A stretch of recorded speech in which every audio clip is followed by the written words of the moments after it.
So welcome officially, Christine and Steve. Welcome for the first time, Steve, to the Zoom room. So yeah, we're just going to dive into some teaching for today. We've got an inspirational quote and a message. Let me get my video off. The video's off. Okay. Just see if I can start my video. Okay, and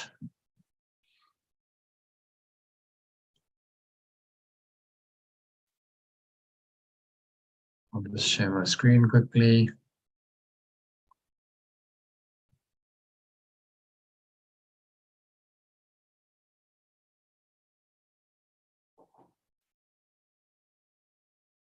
I'm just getting the live stream going so that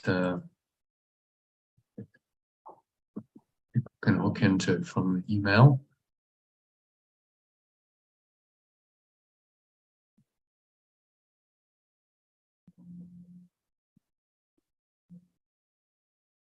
All right, so there we go.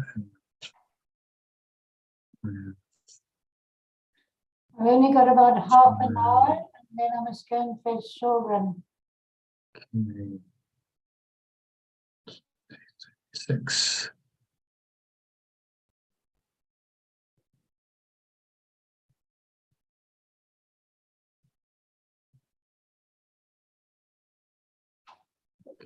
Share my screen. All right, can you both see that? Yes, we can.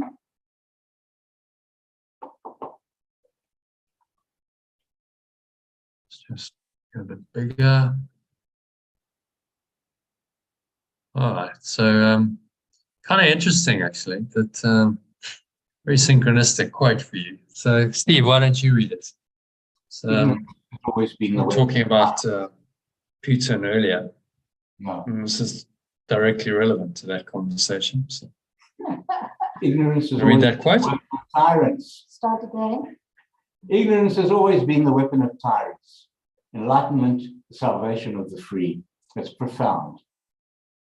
Who is Bill Richardson? I think he's unless there was another Bill Richard, he's actually an American politician, author, and diplomat. That was the only. So he's a senator. He's a governor of New Mexico or something. Who wrote that? So truth comes through many pathways. It can come through politicians. It can come through businessmen. It can come through spiritual teachers. It can come through scientists. It can come through anyone. But there's a statement of truth. Ignorance has always been the weapon of tyrants. So the left there, you see the book burning during Nazi Germany times, and that's what they do. We don't want knowledge. We don't want people to start thinking for themselves and waking up. We want to. It's a monoculture. Only this way. There's only one one way. So that's the weapon of tyrants, enlightenment, the salvation. And that usually requires, you see a holy book there with light on it. It requires some study of these kinds of concepts and ideas, and the ability to do it freely, which we're very fortunate in our society. We do. No one's persecuting us for studying and practicing A Course in Miracles or any other path, which wasn't always the case. So times gone by, if you started talking this kind of radical language, they would crucify you, burn you at the stake, do all kinds of awful things, because that was a barbaric time. So we're very fortunate. There's the reason why Yeshua waited 2,000 years for his message to come through in A Course in Miracles, because the world needed to be ready for it. And he obviously decided in the 1960s that it was. And interesting, that was that was the time of the hippies, and there was a whole shift in consciousness that happened, wasn't it, at that time? Yes. And no accident that A Course in Miracles arose, in that time as well. Yeah, just mention again how it came through. It was channeled in 1987. What was the year? No, so 1965 was when it started. So mid 60s, right? And when all this, the hippie movement was really coming into full flower, if you pardon the pun.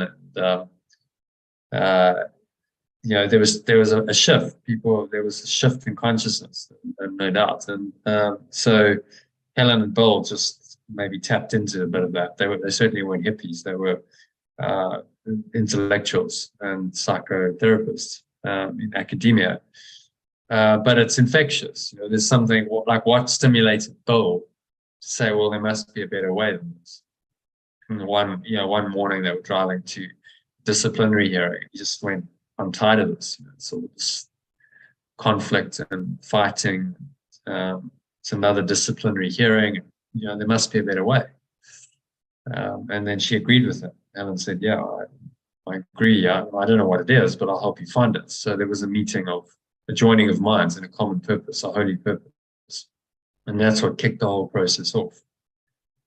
And then, it's about 6 months later, after some preparatory stuff that he had to do to prepare Helen. So she had various dreams and she started getting intuitions about, I mentioned the Mayo Clinic yesterday, kind of things, that she would, just have psychic intuition she never had before. And then he started speaking to her. So this is A Course in Miracles, please take notes. And Which, she duly did for 7 years. That's how the course got produced. Yeah, what was the question? So it was channeled through her.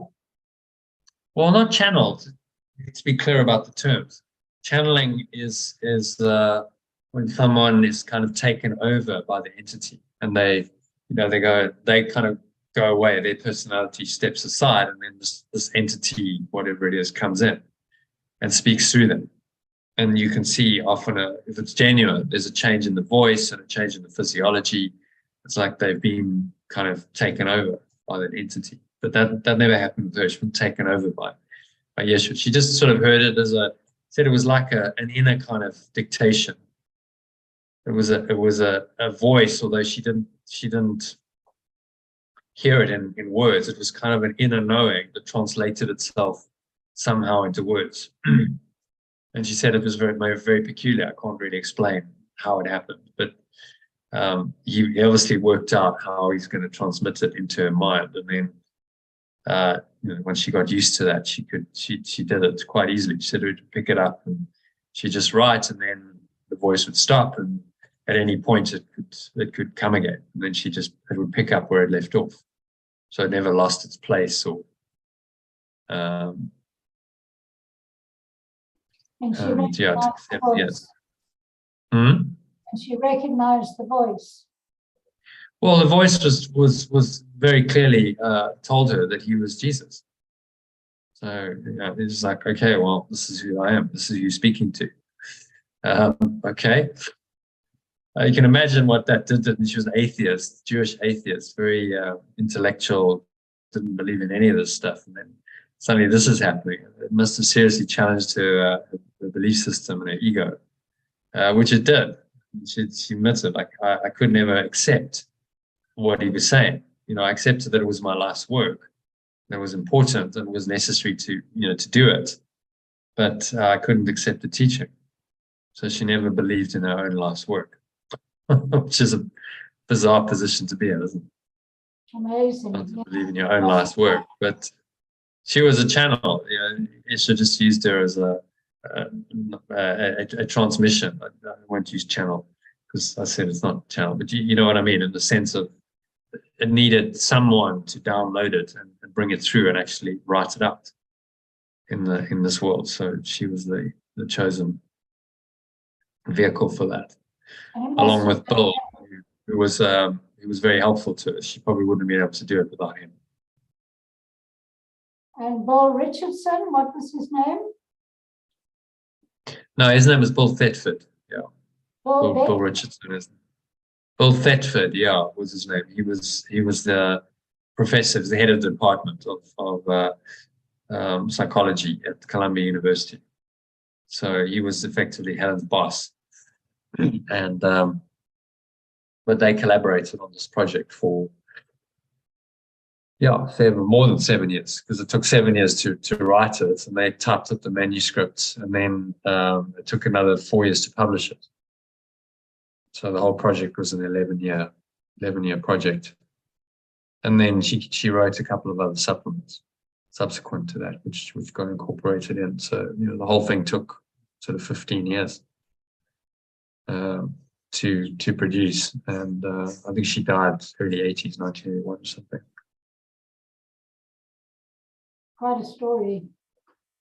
Yeah, pretty amazing. I may butt in at this stage. There are a couple of words that I find very interesting, and because they're so much part of life to me. The words are inspiration and enthusiasm. And I'm wondering where and how, enthusiasm seems to have its own drunken way to take over everything. To what degree is enthusiasm an aspect of the ego? And people become such fanatical believers in something that that's all they live for in the expression of everything, and they are moved by the enthusiasm, the God within, which well, if it's the ego, then it's not true enthusiasm, because entheos, as you know, means God in you.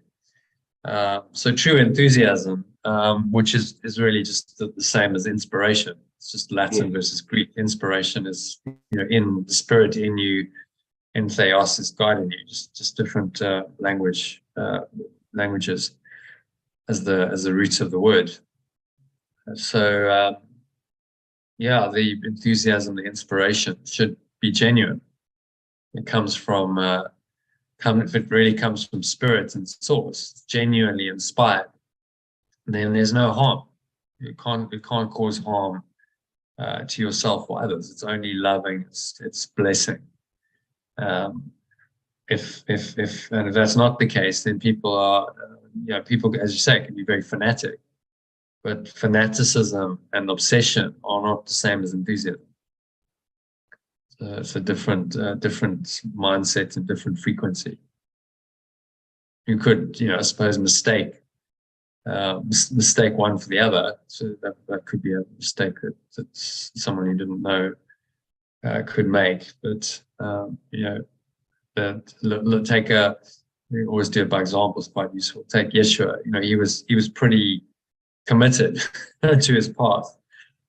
So you could say, well, he was obsessed, and he was delusional, and to walk that path and be crucified was, he was clearly not mentally well. Could be one interpretation of it. But what the legacy he left and the teachings he gave, it was clear that he was inspired. And he took it the whole way.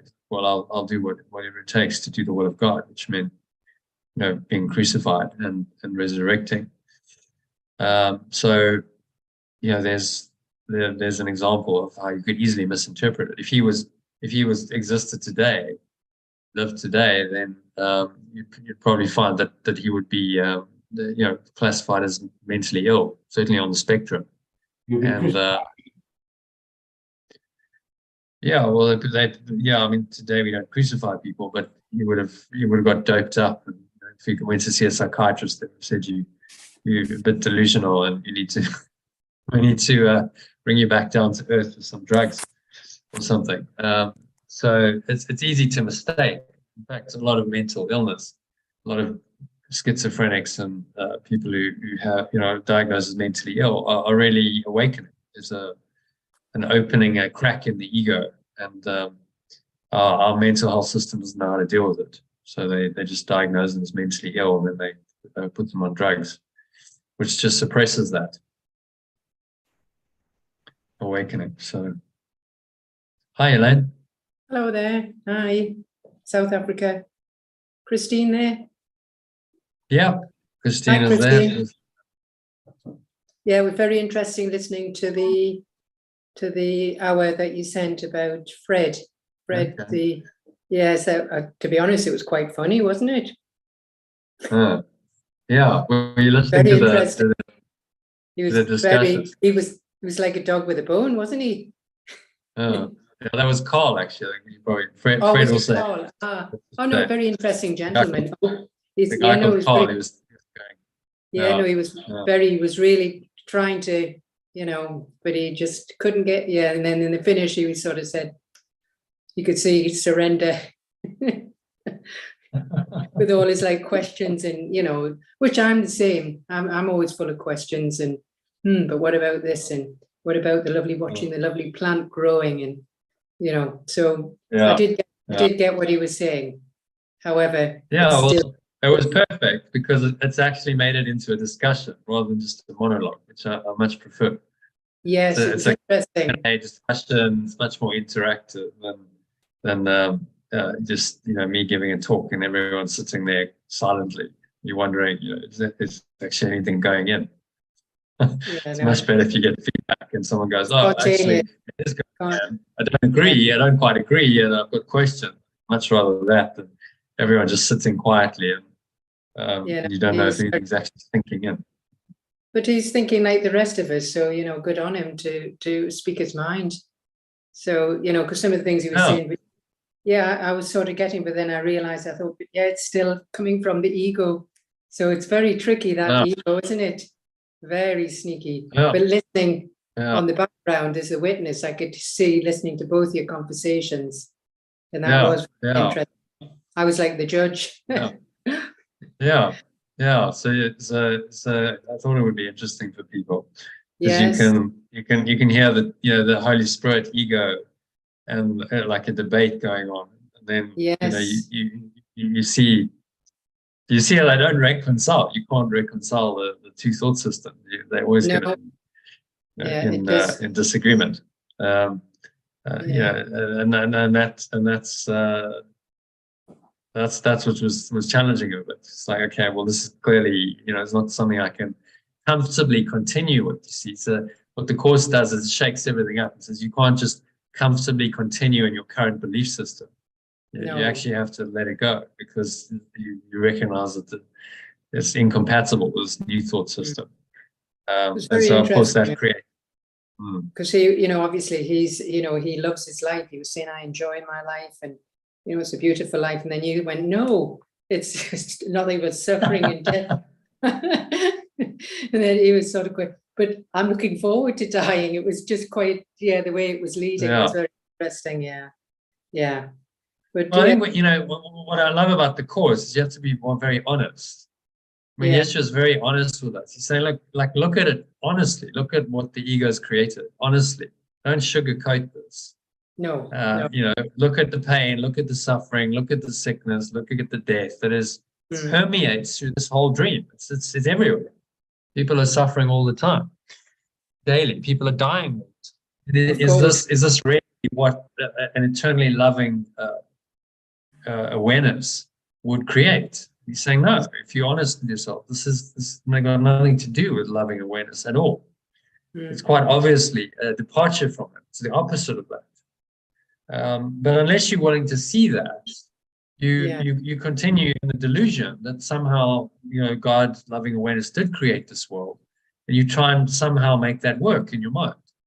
And of course, it never will work because it's not the truth, but you sort of fudge it. And so it needs a very clear cut, like, no, truth is this and illusion is this, and they don't meet, they don't mix. Oil and water, they don't mix. So you have a choice. You must choose between these thought systems. You can't choose both. And that choice brings the mind into a sort of crisis, because now you can't continue in your compromised thought system where you have a split in your mind. You start recognizing that you have to make a choice one way or another, and you start realizing the ego is insane.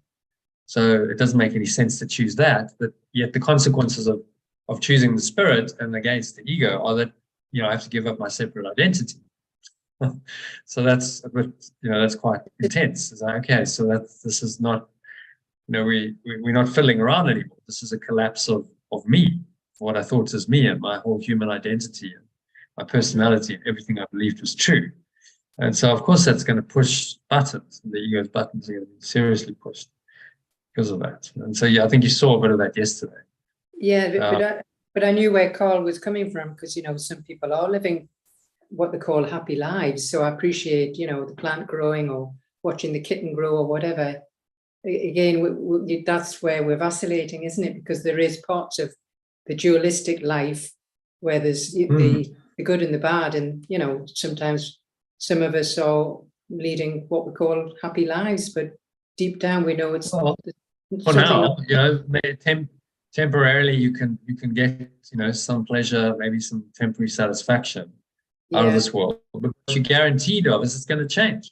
That's absolutely guaranteed. Nothing lost. And it always, So you think you've kind of got it sorted. You might go through a happy time and then it's going to change.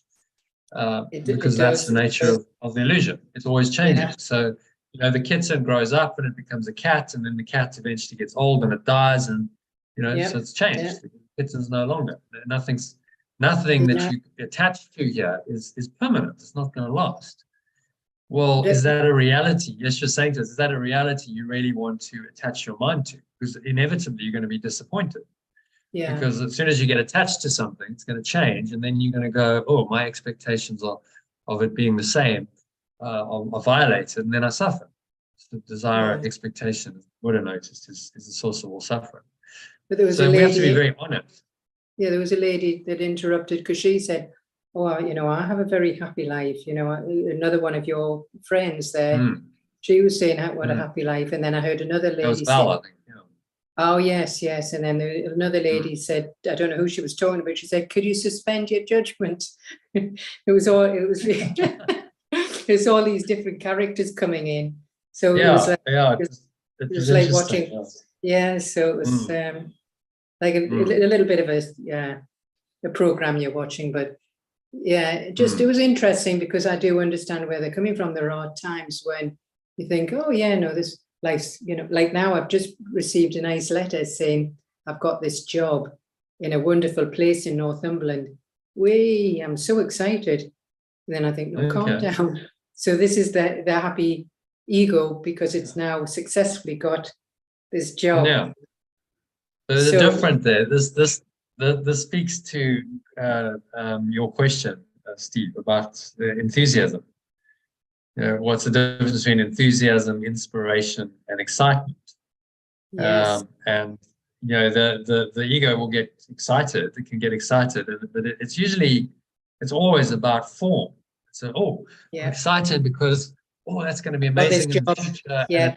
It's an expectation. You go, that's going to be amazing. It's going to be a lot better than my current situation. So I look forward to it. Great. I've got an expectation. Yeah. And so you set yourself up, of course, to be disappointed because if it doesn't, almost inevitably, it's not going to meet those expectations. And so then you go, it's a bit flat because I had painted this whole picture in my mind, and then very true. It isn't.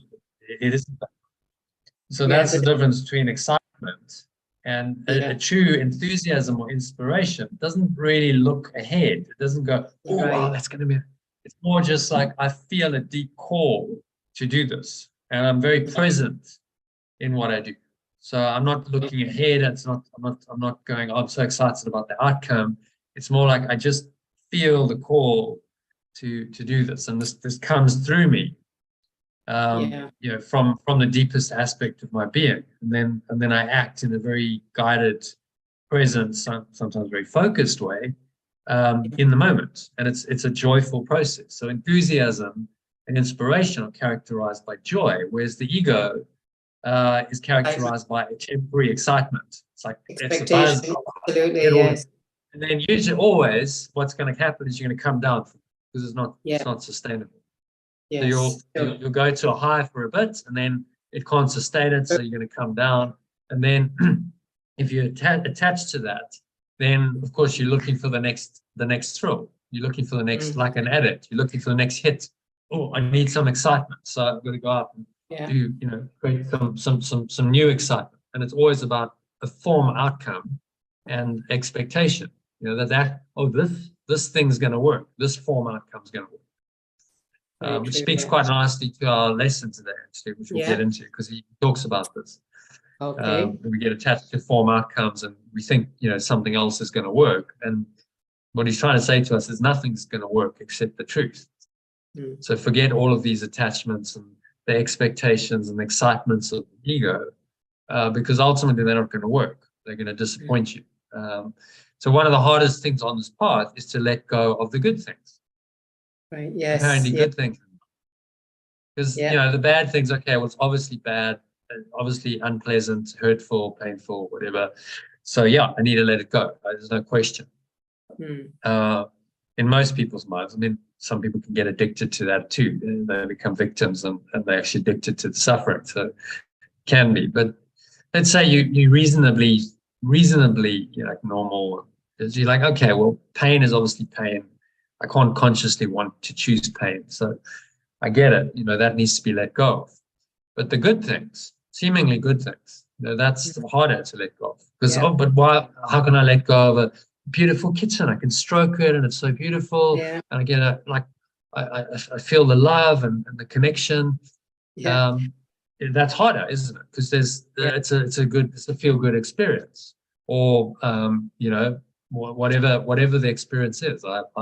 I like food, I like alcohol, I like drugs, I like an experience in this world that it gives me, and it's a high. It gives you a high, but then there's always going to be a low. There's going to be a come down from it, inevitably.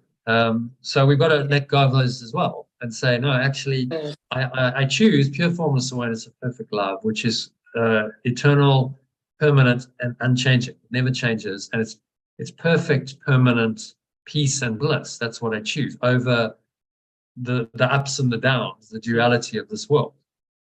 To start to see that I can't have the good without the bad. If I'm attached to it, that's great, but it's never going to last, and then there's going to be the downside of, okay, well then there's something that's not so good. And so you're in the dualistic world of good and bad and light and dark, and you're trying to make it more good. Oh no, I just want good experiences. But no matter how hard you try, you always have in fact, the more you try that, more obsessed you are, the more you're going to have downers.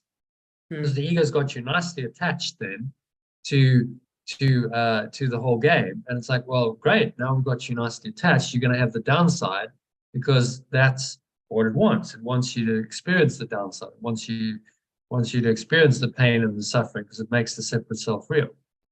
So the only way out is to let go of all of it. So I transcend all of it, the good, the bad, the ugly, the entire illusion needs to be transcended in your mind and seen for what it is, as unreal. And that's the Holy Spirit's holy judgment of it. Well, for example, when you were doing the meeting, Dave's team, who he supports, great family. There was 6 goals in 20 minutes. So I had to switch off because he was just screaming with joy and excitement. I thought, God, he's going to have a heart attack. He's going to have a heart attack. I heard. He's 80 years old this year. And I just thought, God, yes, he was so excited. So there is a real... But that's the excitement. It was all excitement. But it's short-lived. Okay, but the other it's very team, short-lived. And the other team were all miserable.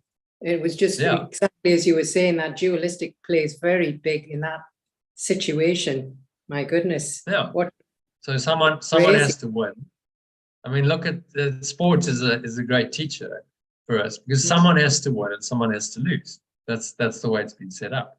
Yeah. So someone's going to feel elated and ecstatic, and their joy is then counteracted by the loser's pain. And of course, the more, if they really hammer them and it's 6-0, then the losers really feel like losers and the winners really feel like winners. That's exactly what it was. Yes. But it's an illusion because that could turn around. The next week the winners can become the losers, and vice versa. It's all very temporary. So good example. We live in a world where people are addicted to these temporary hits. You watch a game like that. It gives you oh wow, I get so excited. That's amazing. It's a temporary fix, but then there's going to be come down. It's not a permanent level of peace and joy.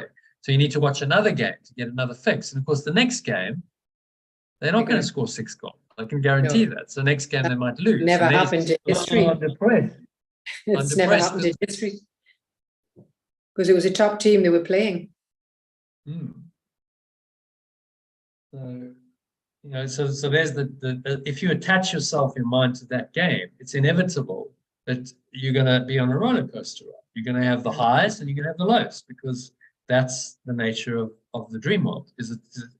It's not stable, and the more you attach to that, it seems, the more that those highs and lows are exaggerated. You know, you vacillate from extreme high to extreme low, and you know, this teaching is saying, no, you just want to be stable. Enlightenment is I'm stable, I'm peaceful, I'm in the same state of mind no matter what. Highs, lows, there's no high or low. Just I'm just on a constant high. I'm constantly, you know, connected to my source. I'm feeling the love and the peace and the joy. So it's a constant high state that ultimately doesn't fluctuate. Our task is to iron out all the fluctuations, and just stay there. Now the ego is going to tell you that's very boring, but you need some excitement, something to happen, which is of course, you know, that was the desire that sponsored this whole illusion. Why did we decide to separate? Because we got bored maybe with being eternally high. We said, well, maybe there's something more than everything. So we desired something more than everything. And then we found that it wasn't more than everything. It was a lot less than everything. That's the problem. In our desire, we set ourselves up for, you know, the disappointment of that really is this world. It's a disappointing world because it was made out of the denial of love. So what else could you expect but disappointment? The ego, of course, won't tell you that, and it's still addicted to its miscreation. But if you look at it honestly, you have to see, you know, the truth that, you know, it doesn't work. It's never going to bring you lasting peace and happiness and satisfaction. So why play the game then? If you're never going to succeed, then why would you do that? So this is why he's teaching us over and over, saying, don't play that game. Ego's game is a pointless game. Don't go there, because it's going to hurt you, and you know, you don't want to be hurt. You know, you want happiness and love and peace and joy. So the terms enlightenment and salvation are really synonymous, and both words can be used to refer to the path of love, freedom, happiness, joy that you walk while you're apparently living in the world. But they're also used to refer to the end result of walking this path consistently. When you finally lay aside your body and your awareness of love is perfect, in other words, pure formless awareness. And then you don't need to reincarnate, because you completely let go of the desire for separate identity that the body gives form to. Let me show you the timeline. This might be useful.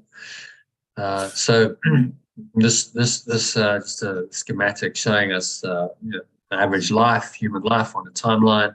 All the red stuff is ego, and our job is to awaken systematically and progressively. So at each instance where we get challenged by life, it's to go into source, back into the oneness. Correct our minds so that we're now rooted in this awareness, and then this awareness helps us to perceive the dream world differently. So it's a two-way process. I go up, I go into this, I experience it. It's loving and peaceful and joyful. Then that comes back down and perceives the situation differently from this perspective. So that process is called at-one-ment.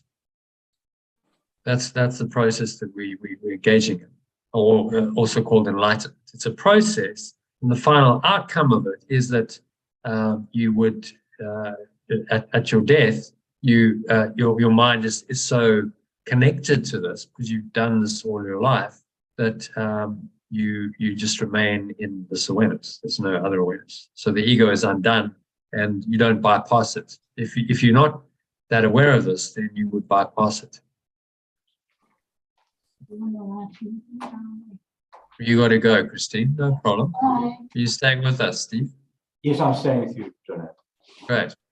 Yeah.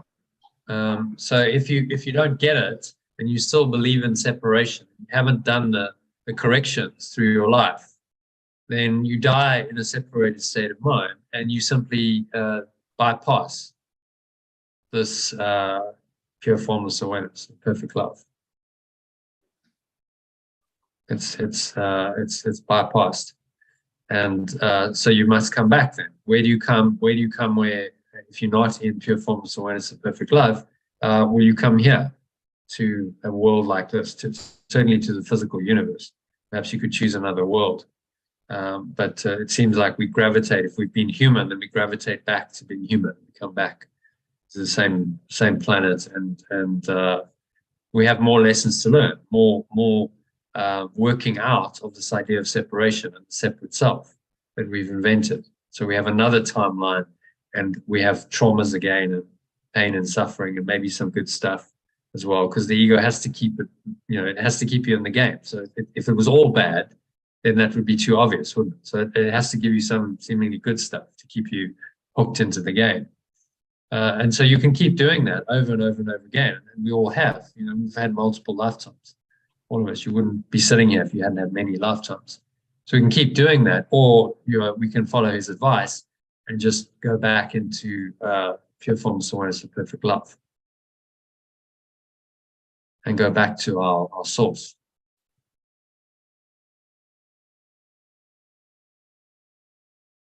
Okay, so that's a little metaphysics explanation and teaching on enlightenment and salvation. They're really the same thing, and they're both the process. They're the process of correcting your mind, forgiveness, moment by moment as things come up.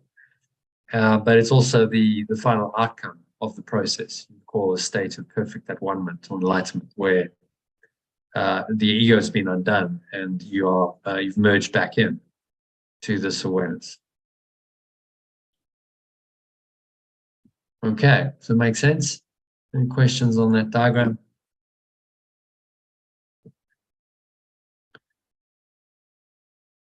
So this is the universal goal of any authentic spiritual path. So in the Eastern teachings, such as Advaita, Vedanta, which is a path of non-duality, it simply means the knowledge of not two. That's what it means in Sanskrit, the knowledge of not two. In other words, non-dual knowledge. Buddhism is another good path. Salvation is known as awakening in those paths, or liberation from the cycle of birth and death. As the ultimate goal of any serious initiate following these spiritual paths. So whichever way you do it, Course in Miracles or Advaita Vedanta or Buddhism, it leads to the same place. It leads to the same at-one state of at-one-ment, which is what we're training our minds to go into.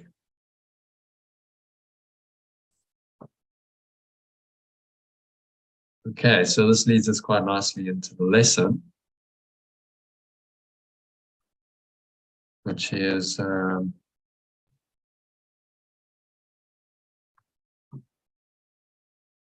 then there's the parable of the dying king. Actually, I want to just talk about that briefly. Did you watch this, Elaine? I haven't, not yet.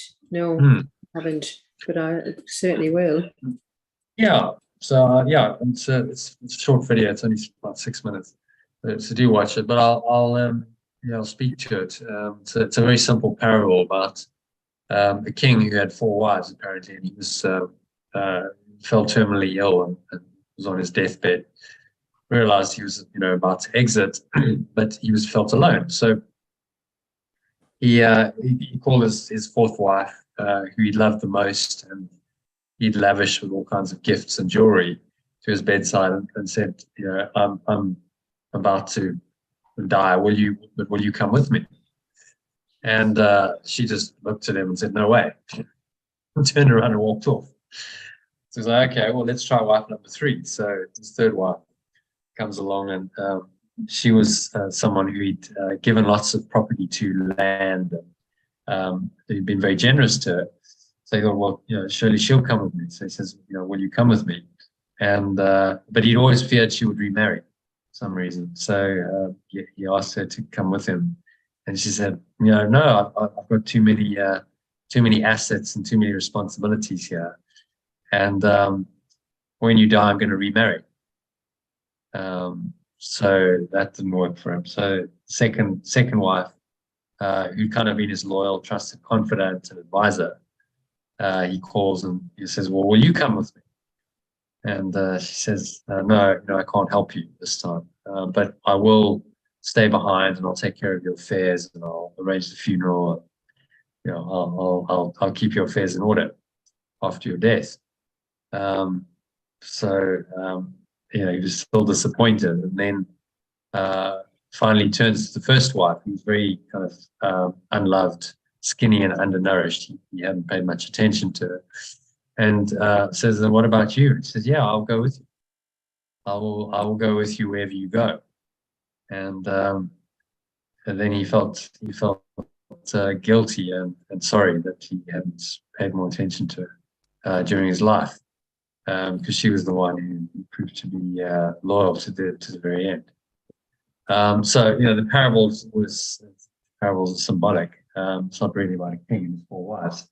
The wives symbolize our attachments in this world. So the fourth wife, any idea what the fourth wife might be?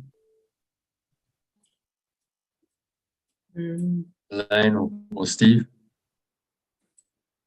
What does the fourth wife symbolize?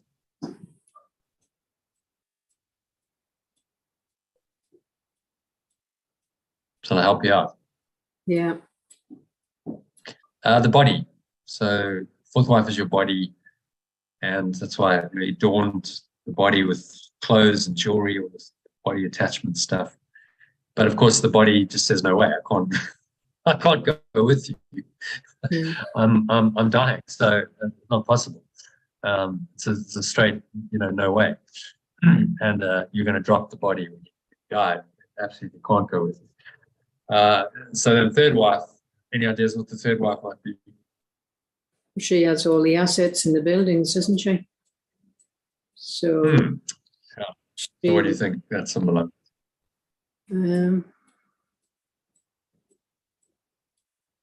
Well, wealth, it's your material possessions, wealth, material possessions, your houses, your cars, whatever assets you have, which in our lives are quite important to us, to our egos, but they can't go with you. And she's going, well, I'll remarry, symbolizing that these assets are going to be sold off. They're going to go somewhere else. They won't remain. They'll go to the inheritors. So you can't hold on to them. The second wife. The idea of the second wife might be. She was the confidant, wasn't she? The one who took care of his. Yeah, so she was very loyal, but so she would take care of his affairs, but she couldn't go to the afterlife.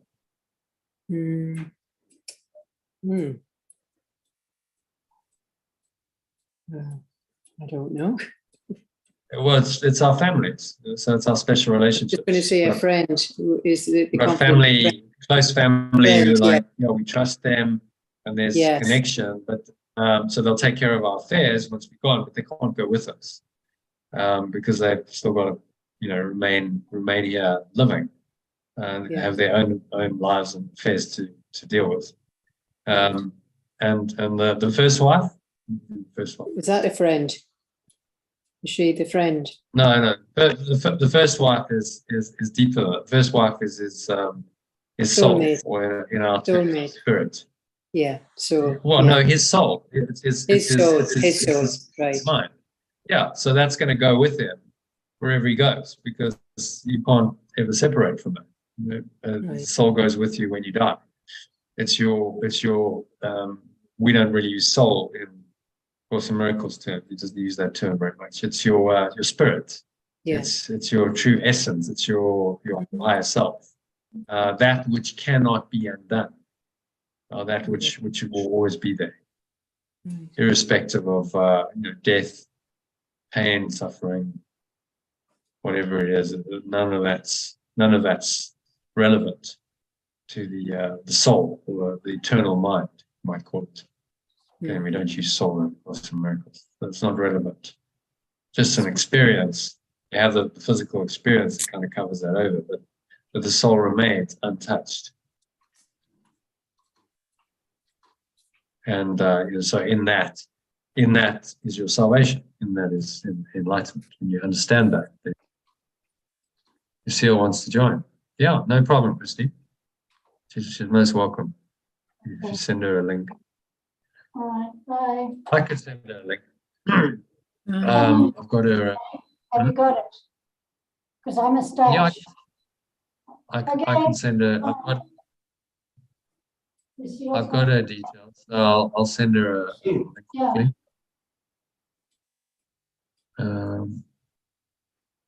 Just stop the share quickly, and then I can do this. A link, and then we got.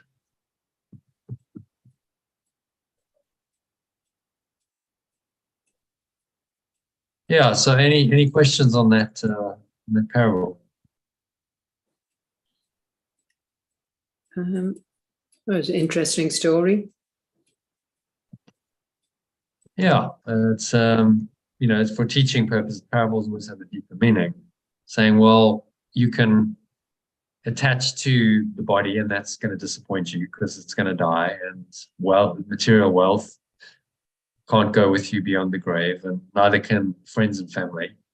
The only thing that's permanent and eternal is your soul, your mind, your spirit, whatever you want to call it. It's the very essence of you that is eternal. Always, and so, our job is to stay in that presence, and give it its due, instead of not honoring our souls during our lives. Our job is to honor it and live through it, so that it's not the most skinny, undernourished wife. It's actually the only. I mean, the Course in Miracles is saying it's really the only true companion. The others aren't really true, because they will fail. Temporary. Yeah, or temporary. Yeah, they're very temporary. They're related to your temporary life and temporary existence as a separate self. But they will fail you because they are not permanent and eternal. Absolutely, yes. Yeah, they do. So why not give honor, all due and honor to that which cannot fail, to that which will last forever. So that's what the parable is teaching.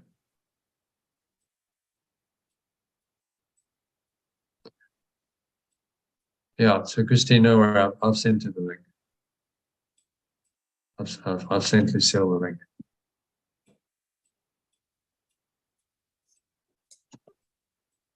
So hopefully she'll join. Okay, so let's go back into let's have a look at our lesson for today, shall we? Share the screen again. Okay, so that leads us into lesson 71. Today's lesson. So Elaine, you read the key idea in its original alternative form, and then the first paragraph for us. Okay. Only God's plan for salvation will work. The alternative, only perfect love's plan for my awakening will work.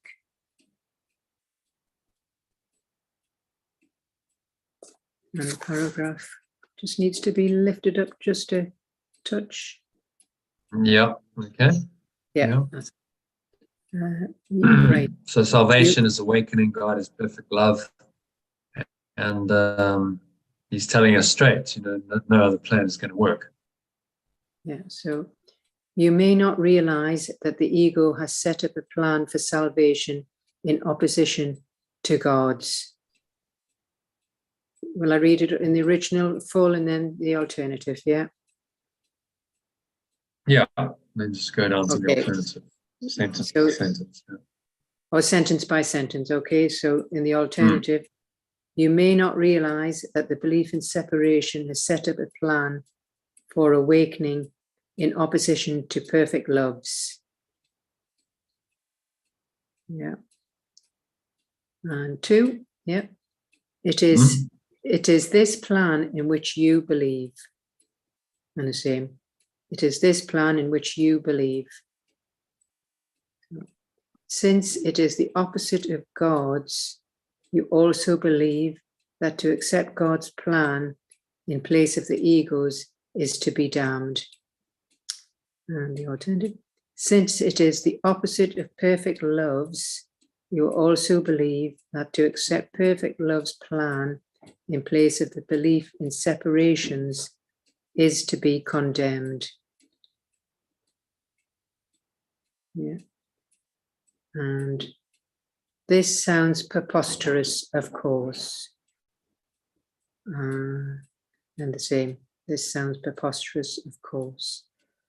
And yet, after we have considered just what the ego's plan is, perhaps you will realize that, however preposterous it may be, you do believe in it.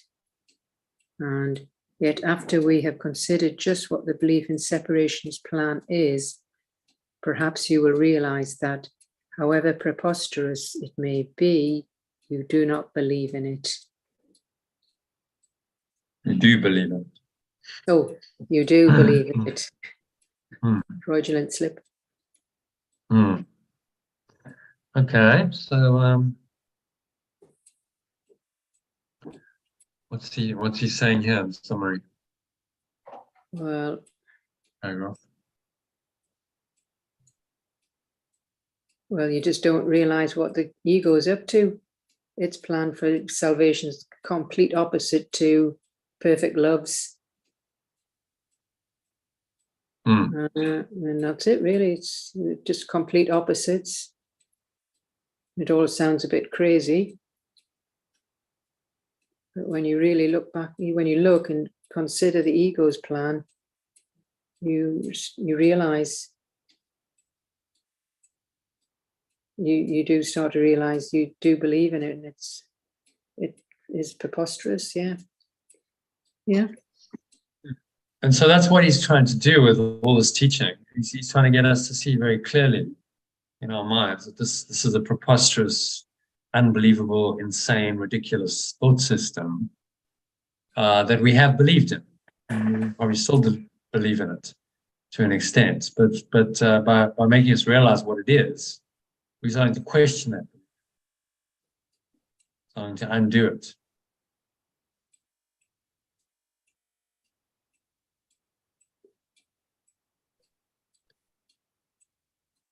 Okay, so pretty short, pretty simple message, nice introductory paragraph to the lesson. Saying, yeah, well, you think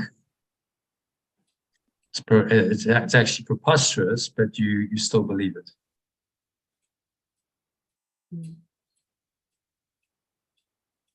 Okay, so number 2. Moving swiftly on.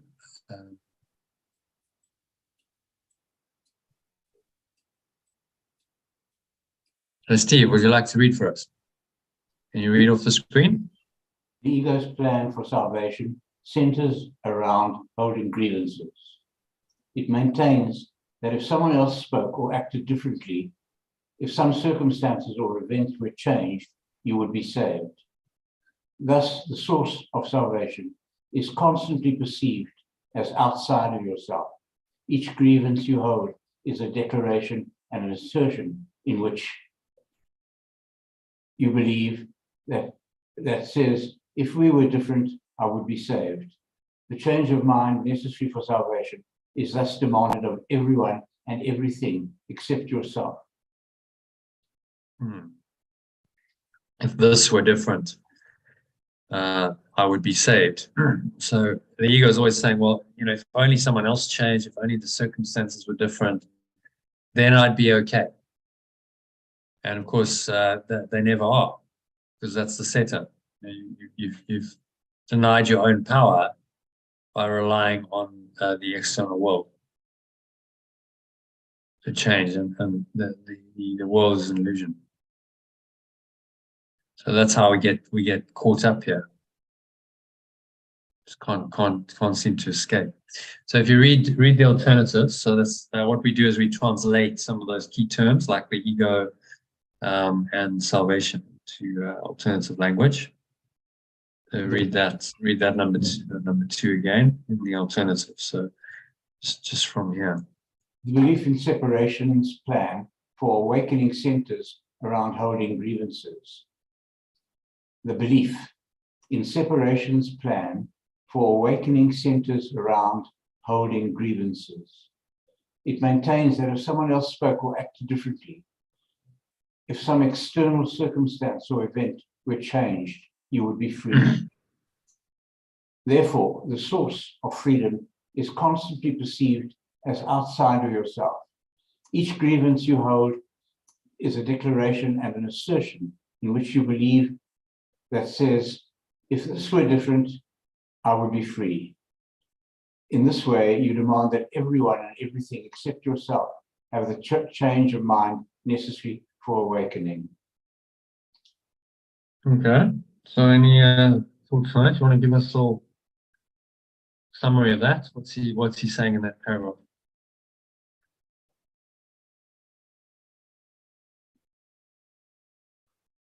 The role you assign to your own mind in this plan then is simply No, Steve, not reading. I'm just asking what's he saying in this paragraph, in your own words. Summarize. What's the key message there? John, I was too busy reading it to actually pay any attention to it. Yeah, well, that's why I'm asking you, because it's about learning. What's he saying? What's the key idea? It's a simple idea. He's just putting it across it. Yeah, isn't it? But it's a powerful idea. So just read it again. So, like, what's the sense? What's the key point that he's making in that paragraph? Essentially, we are free. We are dictated to, in a way, I suppose you could say. And I can't get the gist of the grievances you hold in the declaration as an assertion in which you believe that if this were different, I would be free. But you can't say things like that, Jono, because it isn't different. It's the same. In this way, you demand that everyone and everything except yourself have the change of mind necessary for awakening. But essentially, it's really only you that have the capacity, I think. I don't know if it's leading us in that direction, but the stuff from outside of us is not from deep inside us, not who and what we are. Yeah, I mean, what he's saying here is when you hold a grievance against anyone or anything that's outside of you, you are essentially saying that if this were different, I would be free. So if only that would change, or that person would do it differently, or this circumstance would change, then I would be in a better position, I would be free, and I'd be okay. But it's not the case, so therefore I'm not okay, and my well-being is reliant on this situation changing externally. So everything and everyone outside of yourself is called upon to change by your ego, except you. So this is the the victim mindset that says it's not me, it's the world that's doing it to me, and the world must change. In order for me to be happy, the world must change. It's not up to me. Because look at what the world does to me. You know, this person has done this, and this person has done this. And so the change is demanded of everyone and everything except yourself. And that's the way that ego keeps itself safe, by saying everyone and everything else must change, but not me. That's the key point of what he's trying to say, which is when you expose it like this and you see, you know, the obviousness of what he's pointing out, it should be obvious. Like, well, yes, that is how the ego works. But we forget. You know, the illusion of the ego is so strong in a lot of people's minds that they're doing this. They're holding grievances all the time. They're judging. They're complaining, and they wonder why they're not happy. You're saying, well, you're never going to be happy because you're putting the source of happiness outside of you. Now something else has to change in order for you to be happy. You have to be free, Jono, it seems to me, to be in a kind of a vacant place where you don't have to consider the forces outside of you, but just what comes from your own heart. Yeah, so that's the mind training. Will there always be forces outside of you as long as you seem to be human? So it's your perception of them that matters. How do you perceive them? If you perceive them as, well, this is the source of my happiness, and I need this situation to change in order to be happy, then you're enslaving yourself to the outside world, and you will never be happy because of that. Because the world wasn't designed to make you happy. The world was designed to challenge you.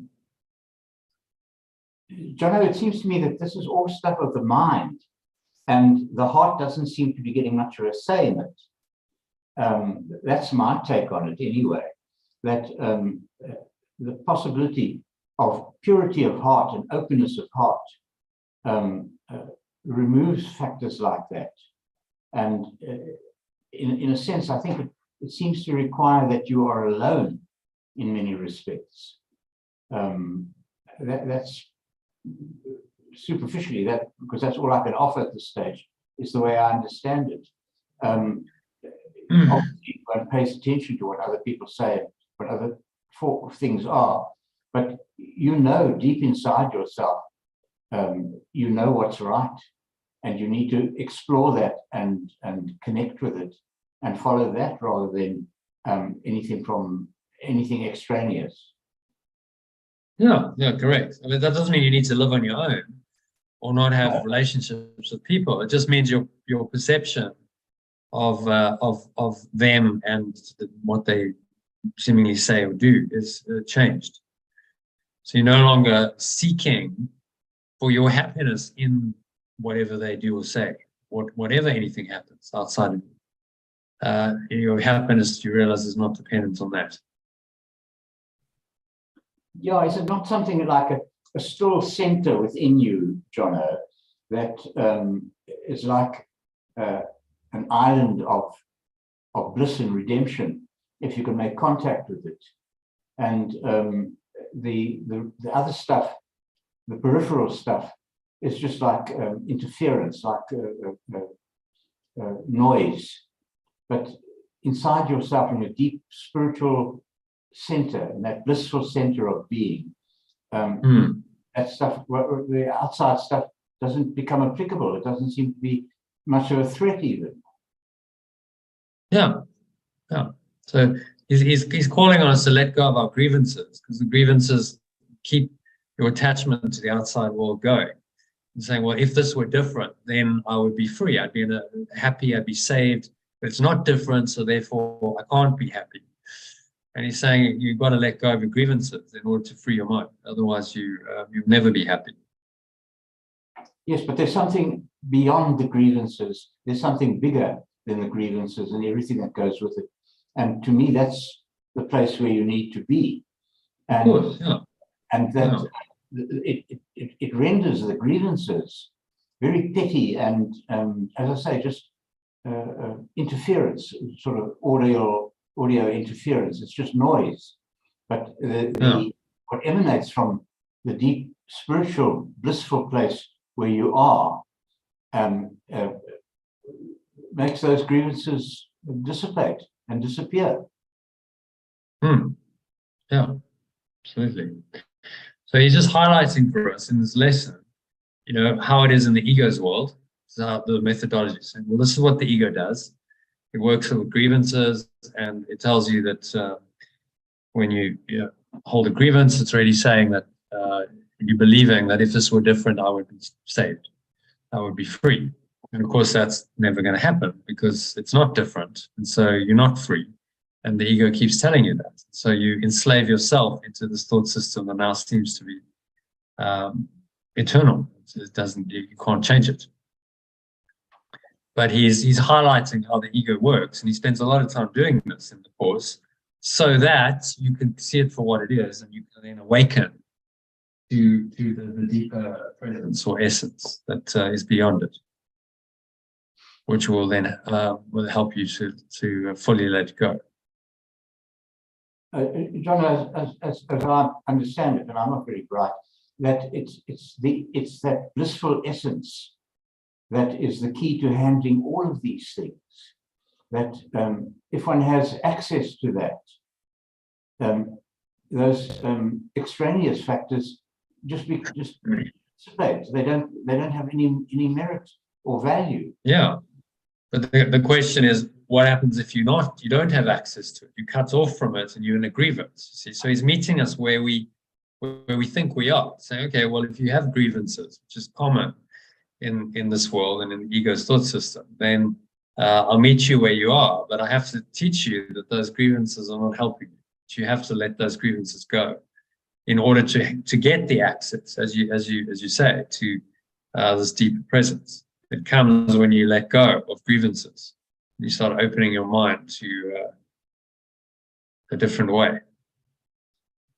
A way in which there are few, if any, real grievances, because where you find yourself in that still center is so much more real and powerful than grievances and the pettiness of the world, that you use it as your anchor, and you approach life with that as your security in a way. I'm sorry, am I being a bit obtuse, and am I talking nonsense, John? No, I'm not talking nonsense. No. It's actually it's not at all. Very It's interesting. the truth. I mean, this is exactly what he's saying. You get it. He just, his methodology is he meets us, he talks about the ego a lot because he has to. He's saying, well, this is what the ego does, this is how it works. So you've got to be aware of it. If you're holding a grievance, this is what it means. So because we're not necessarily aware, you think, well, just holding a little grievance, that's okay. Well, there's nothing too wrong with it. But actually what we're saying is that if this were different, I would be free. And so because it's not different, I can never be free. And so grievances maintain the ego in our thought system, and we can never be free of it. Yeah, I'm sorry, I'm harping on this sense that one has refuge in the spirit, in the depths of the spirit, and it's a refuge which has the capacity or the ability to almost laugh at the grievances and the worldly things that are so oppressive, if we can just access that blissful center. And that, to me, is the goal, surely. Yes. Absolutely is, yeah. You're spot on. So, our job is to let go of the grievances. How do we move from a state of grievances into a state of, that blissful centeredness? Well, that's the question. So these lessons are designed to help us do that. If you have grievances going on in your mind, you shared you had some grievances with your friend, then how do you shift those? How do you let those go and access that peaceful, ever-present, joyful state instead? And that's what forgiveness does. But some people might use a mantra or a prayer or some sort of form of repetition to bring them back into that more blissful state, which resists the exterior darkness that threatens all the time. And I would imagine that people with a strong religious conviction would have a religious image that they would bring up and produce, and so it would glow and glow right through all the stuff that's threatening it. It's so much bigger and stronger. Well, I suppose it's a God image in a way, that that the stuff that's troubling you so much is actually rather petty and of very little significance if you have something stronger that you can attach yourself to. Absolutely, yeah. And so that's the whole methodology, saying be aware of the ego. So you can't just gloss over it and ignore it. So you bring it into awareness, but then realize that there's something much deeper and more powerful. And so you let go of your attachment to the ego's beliefs, and you restore your mind to the truth.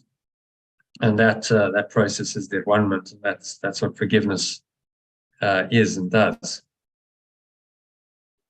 And well, I think that one could look at things like chanting and, as I said, repetition, and creating an image which is immediate and the same, but quite unique each time, which it's like a protective device. It's like defense against the darkness. And to access that in some shape or form seems to be, look, it might be a temporary thing, but for that short period, you can't be threatened by anything outside of yourself. I'm probably talking in circles. No, it's not talking in circles. It's exactly the process. It's a letting go of your belief in these grievances, and then you naturally, when you let go of the belief in grievances, you restore your mind to more awareness of the truth that lies beyond it. So that's what forgiveness does. It reveals more of that essence by cutting away the covering. It's covering it over. It's the veil of illusion. It's not necessary.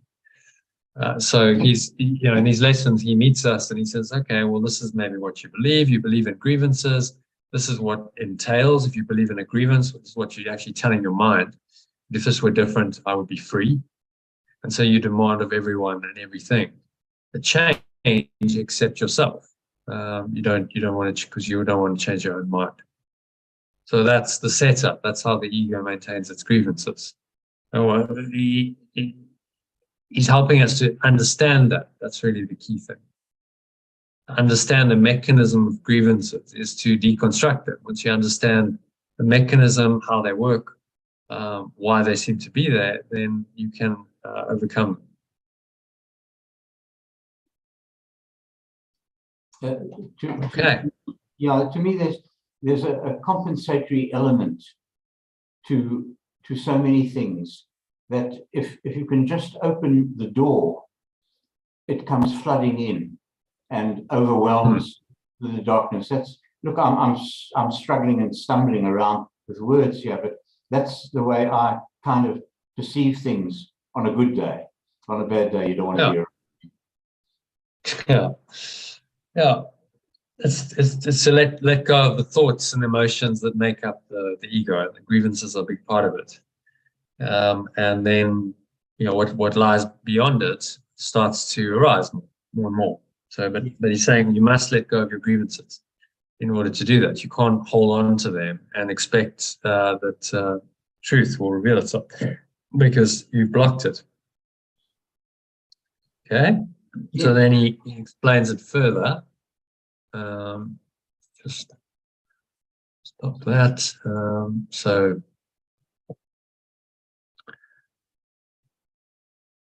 Number 3.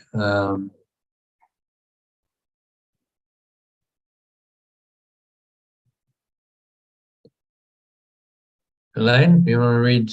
Christine's not there, she's gone out. No, she's not back yet. Yeah. Yeah. Elaine, do you want to read number 3 for us? Yes. The role assigned to your own mind is this plan. In this plan, then is simple to determine what other than itself must change if you are to be saved. I'll just read that whole paragraph and then the next one. And according to this insane plan, any perceived source of salvation is acceptable, provided that it will not work. This ensures that the fruitless search will continue, for the illusion persists that, although this hope has always failed, there is still grounds for hope in other places and in other things. Another person will yet serve better. Another situation will yet offer success. So, should I read the alternative as well? Yeah, it's very similar. Just what I've translated here is saved is free. And perceived source of salvation is freedom.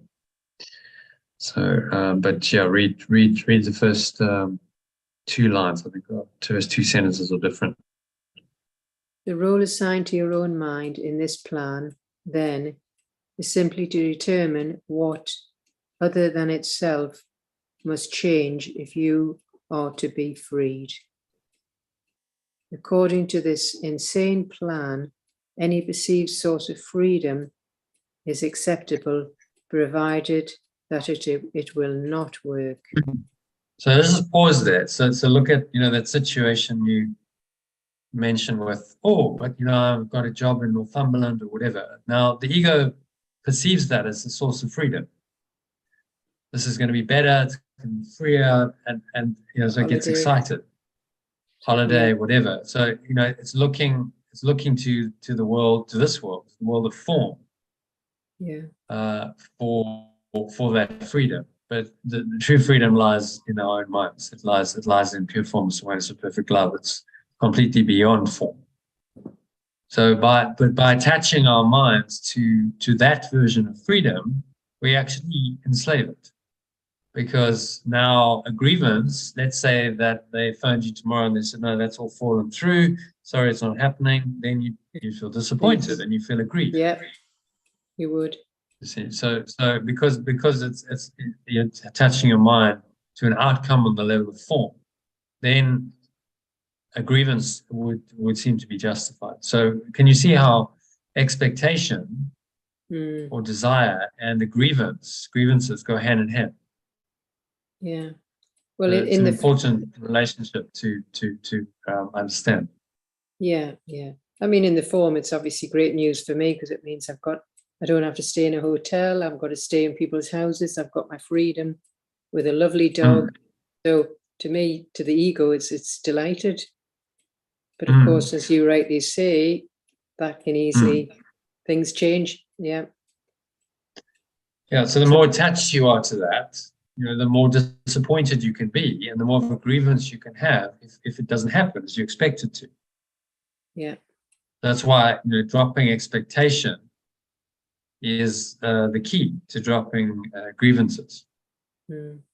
Just don't expect anything in the future, and it's impossible to be disappointed. Yeah. Go with the flow. Which is completely counterintuitive to the ego. It's not the way it works at all. No, it's all excited about it and, delighted that I've got the job. But I appreciate what you're saying. So many things can change. They could fall ill. I could fall ill. My husband could fall ill. So you could look at the flip side and yes, it could go pear-shaped. Yes. Yeah. And then you might have a grievance and go, oh, well, I've been unfairly treated by them or just unfairly treated by life. And I feel aggrieved, and then the grievance seems to be justified. And he's saying, well, that's how this ego works. He talks about idle wishes in, I think, the next lesson coming up. Idle wishes and grievances are co-makers or partners in this world of illusion, in enslaving you. The idle wishes are the expectations of the ego that set you up for the grievances. But when we're in the phase of expectation, we don't see that. No. We don't understand what we're doing to our minds. Isn't it what we're talking about when we talk about non-attachment, John? That attachment to anything is enslavement, and to find a way to disconnect that propensity to become attached is to me, I think, the most worthwhile pursuit. Yeah, exactly.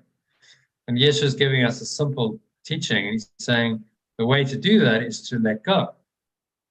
You must let go of it. You're attached. You have a belief that this is important and valuable and it's going to give you something you want. You must let go of that belief and realize that it's not actually offering you anything.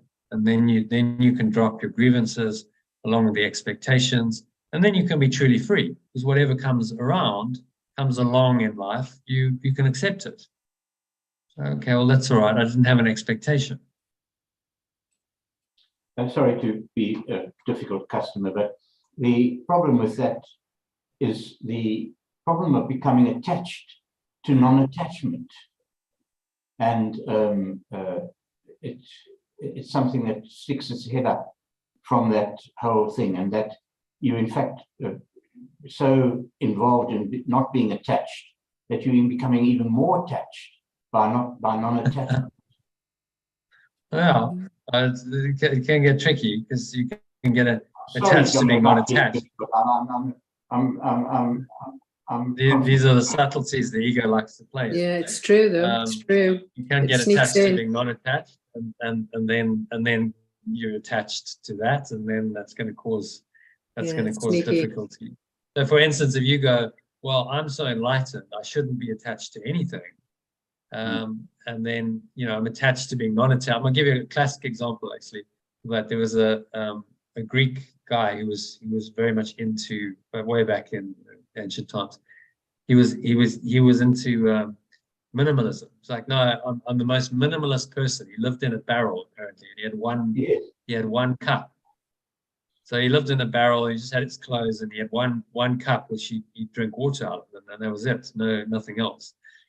And then someone came along and didn't even have anything to drink out of. He used his hands, or so a child or something. And so, because he was attached to being non-attached, his ego was identified with it. He went, "Oh, well, I have to relinquish my cup now, because someone has beaten me at being non-attached.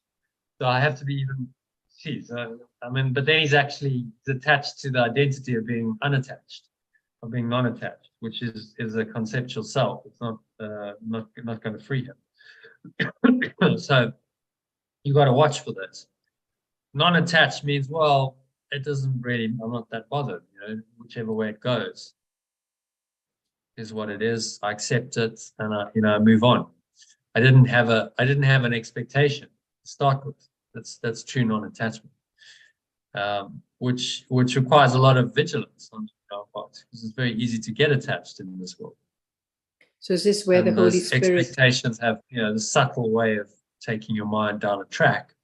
And then, of course, if you're attached to them and you find they're not met, then you find a grievance developing. So grievance isn't just necessarily, someone's done something hurtful to me, and therefore I have a grievance against it. You can have a grievance against the weather. You can have a grievance against anything and anyone that doesn't meet your expectations. So grievance is really what they call in the Buddhist teaching an aversion reaction. You have a craving on the one side, and you have the aversion on the other. Oh, I don't. It's a form of craving, actually, because you're saying it shouldn't be this way. I really desire that it shouldn't be this way. That's aversion. So that's what a grievance is. And that can happen in many ways. But it's always attached to grievance is always a product of expectation, or craving, as the Buddha called it. So you eliminate the craving, the expectation, you eliminate the grievances, and then you free your mind from suffering, which was this whole message. You know, drop the cravings, the expectations, and then you free the mind from suffering and all the grievances. And the Holy Spirit's there to help you once you learn to know how to tune into it, of course. Yeah. Yeah, absolutely. It's there to help you on your path of letting go of these fetters, these attachments in your mind, to help you to find the deeper essence or presence that you truly are. It's beyond that. So the idea is, this is why it's the veil of illusion. You know, the world is a covering over.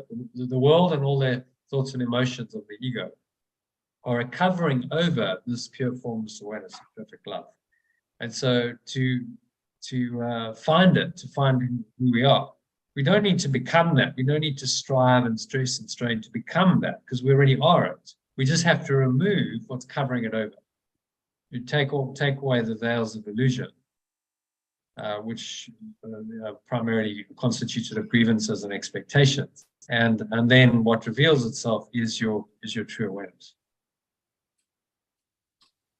John, I can't help thinking of the saying that at the still center of the ever-turning circle, as a place where all these things can be resolved.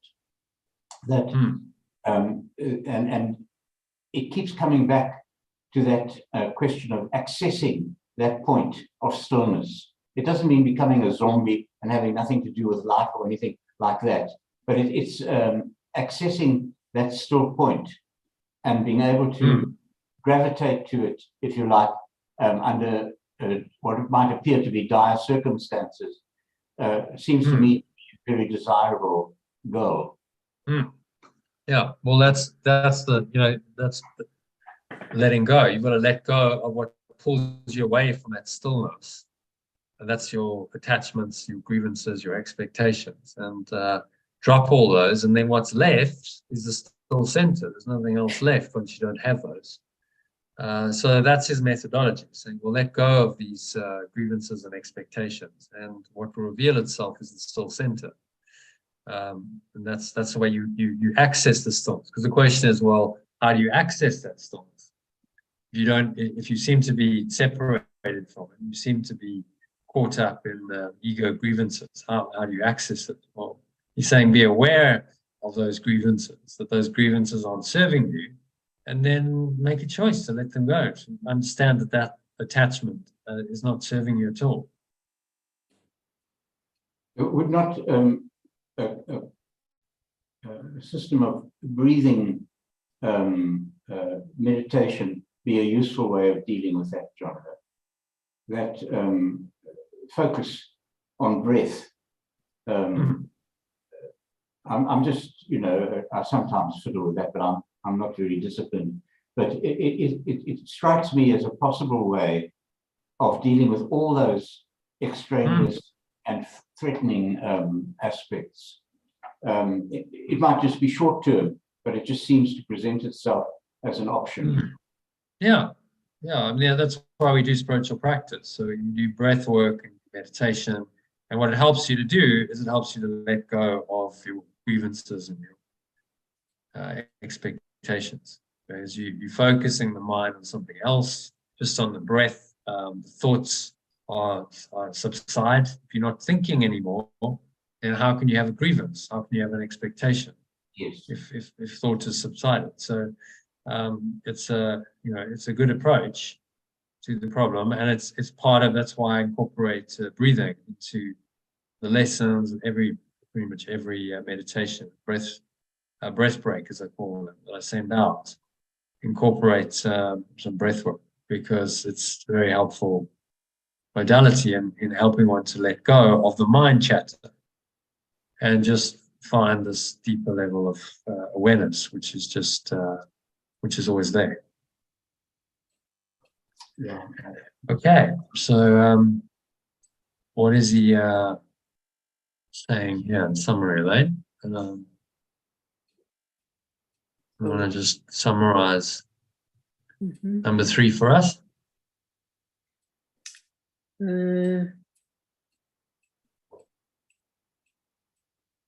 Well, we have to change our mind, haven't we, to be freed? Because according to, the insanity of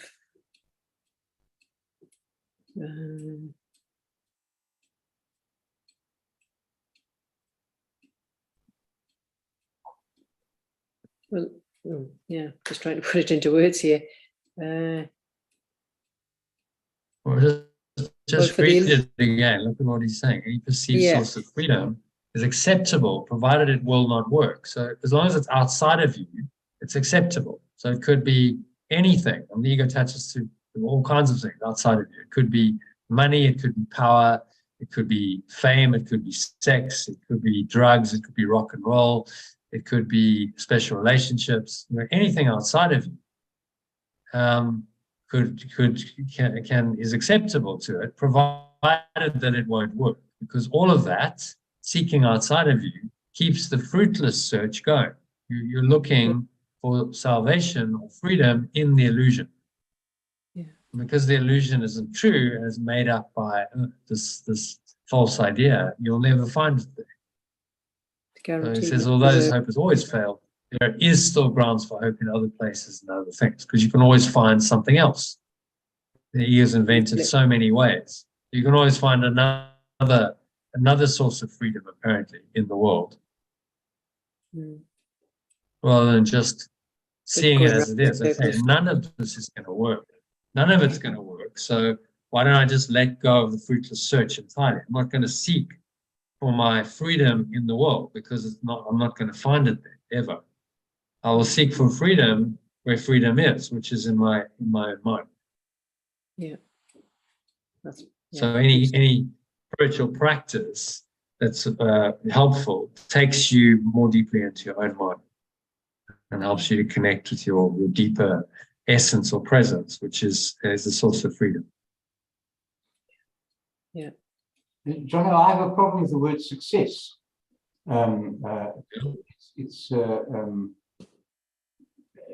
It's like a poisonous bait, I think.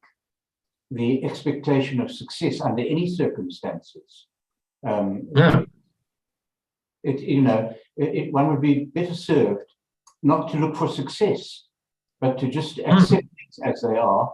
And the moment success is dangled in front of you, you can get lost very quickly and easily.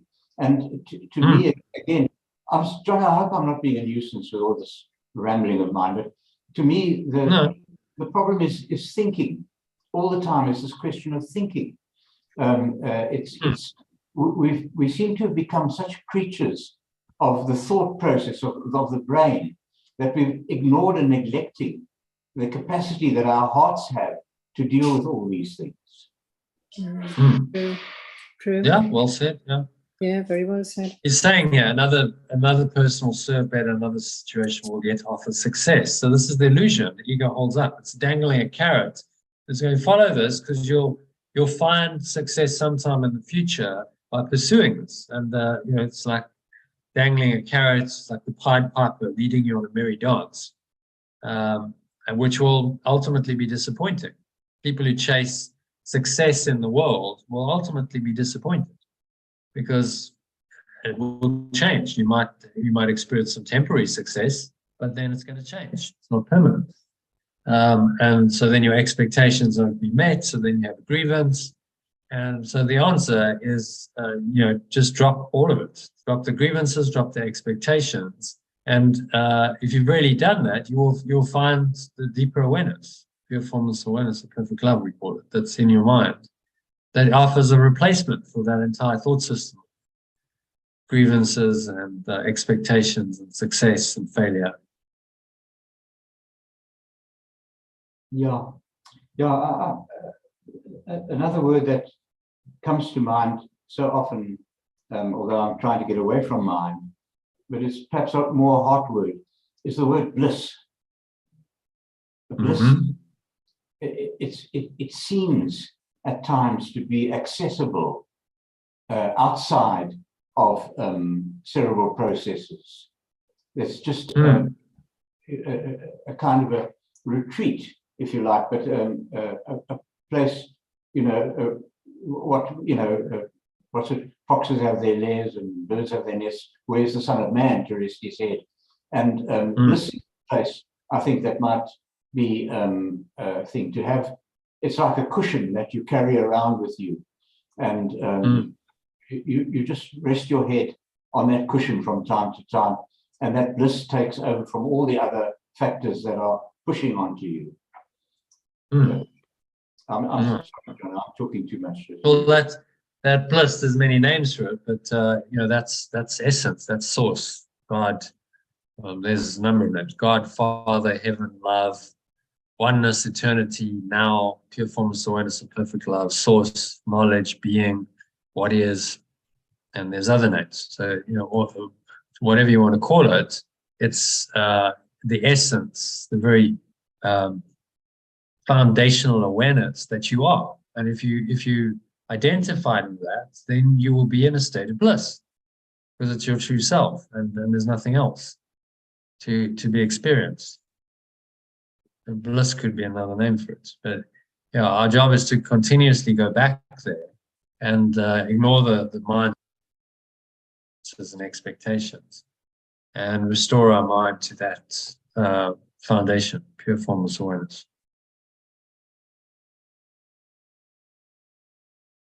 Okay, so happy with number 3.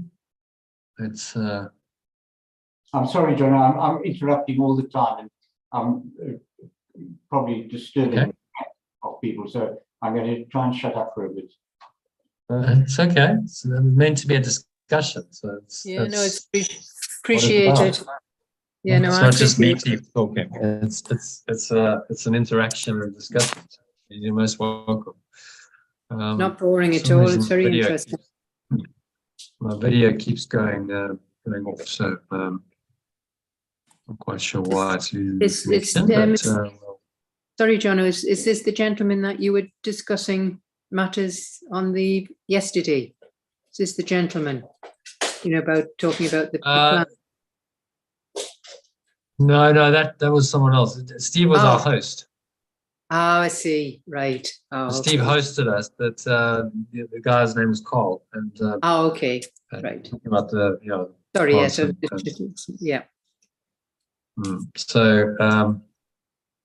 I think Steve, you get it. So you get it. I mean, the wisdom's there. The truth is there. This is ancient wisdom. I know you've studied Zen Buddhism.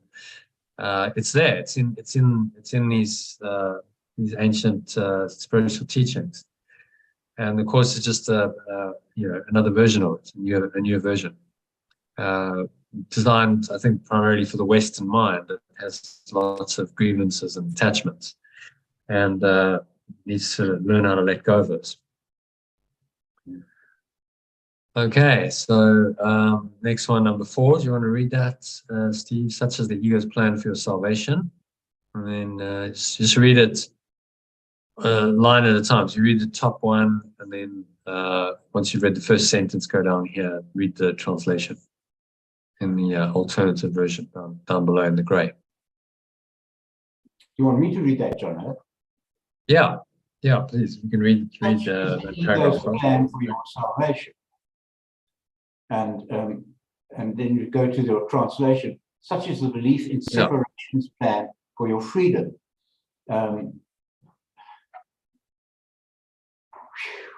So the ego is the belief in separation, because that's all it is. It's just a belief, as I explained yesterday. And then so salvation, it's an old old Christian word, so we just translate it as freedom.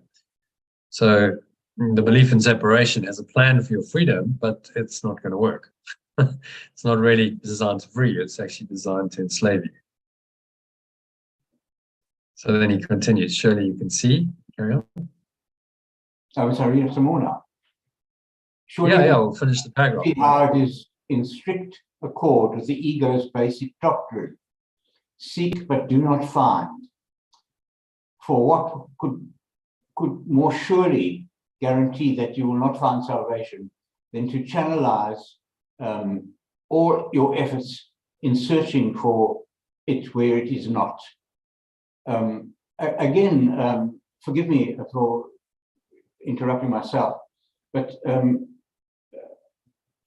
I find it quite difficult to believe that people would put efforts into that kind of thing when it's not necessary. It's just be. Forget about all the grammatic stuff. Just be, and I struggle to verbalize it, Jono, but that's my approach to that sort of thing. It's oh yeah, I mean it's an unbelievable belief. It's incredible that everyone is seeking and not finding. We live in a world of seekers but not finders, and everyone's seeking for some kind of happiness, freedom, satisfaction, and is not finding it often. This has been going on for thousands of years. The Buddha noticed this 2,500 years ago. So everyone's craving, seeking, and never finding, and everyone's dissatisfied and unhappy. And so that was the state of the world then, and nothing much has changed in 2,500 years. Because the mind patterns, the ego haven't changed. This is the default thought system, seek and don't find the answer. So, you're right, it's incredible that, we have a world like this, but then the ego is an incredible belief. So it has these incredible results, which are difficult. Incredible means difficult to believe. It's incredible. How can you believe it? Well, the truth is you can't really. None of this is actually credible.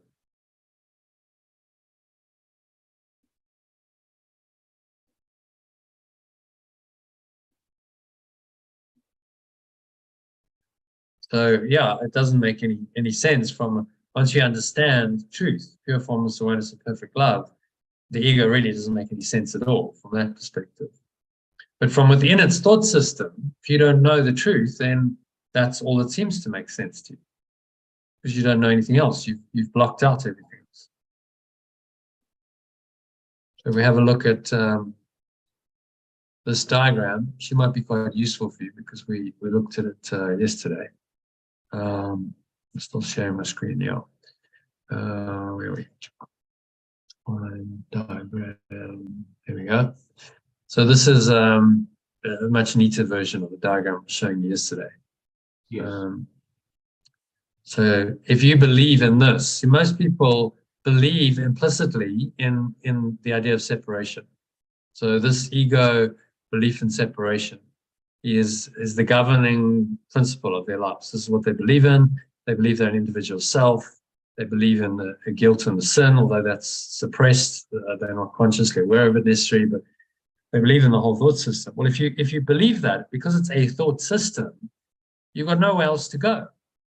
Expectations and grievances are part of it. That's how it operates. It's like an operating system for your computer. You have to take the whole thing. If you take Windows, you have to take Windows with all of its flaws. You can't go, oh, well, I don't want that part. It comes as a complete package deal. It's an operating system that from within itself seems to make sense. Well, you're in the operating system, well, this is how it operates. And if you can't see outside of the operating system, then you're lost in the operating system. And that's kind of what's happened in our minds. We got lost in an operating system based on a false idea. So it's a false operating system. Everything now seems to be dictated like that by this. So all kinds of crazy thoughts and behaviors, seeking and not finding, grievances, none of it makes any sense. But from within this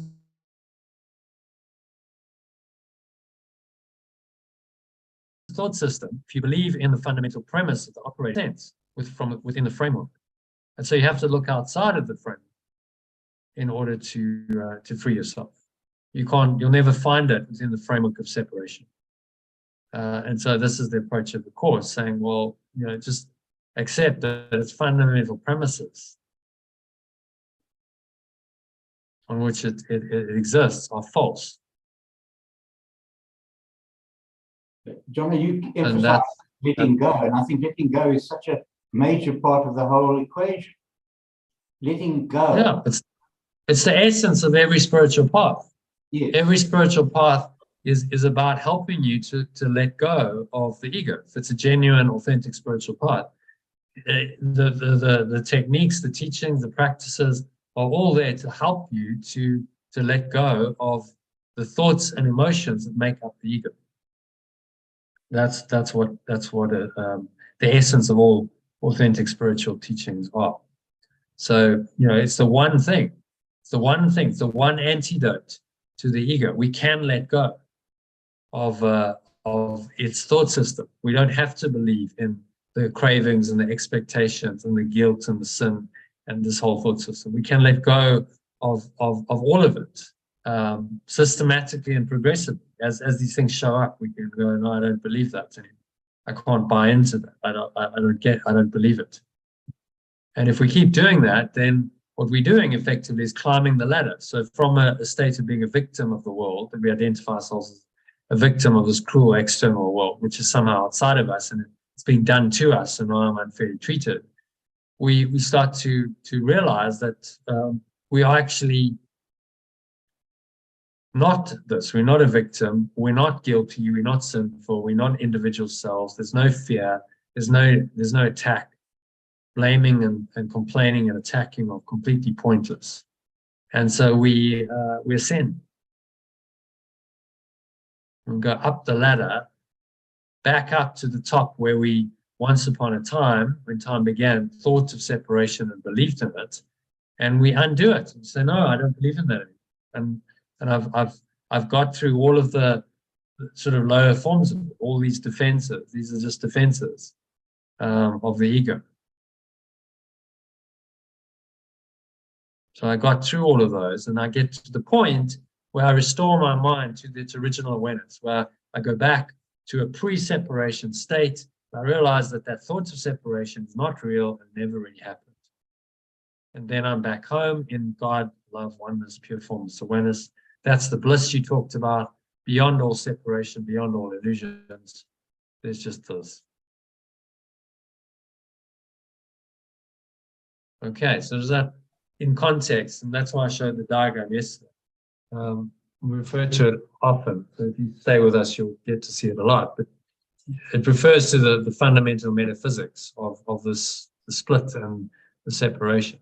And every lesson is just a lesson in learning to distinguish between these fundamentally irreconcilable thought systems. So you have the blue, and the Holy Spirit is really the reinterpretation of everything that happens in this world from the perspective of the blue.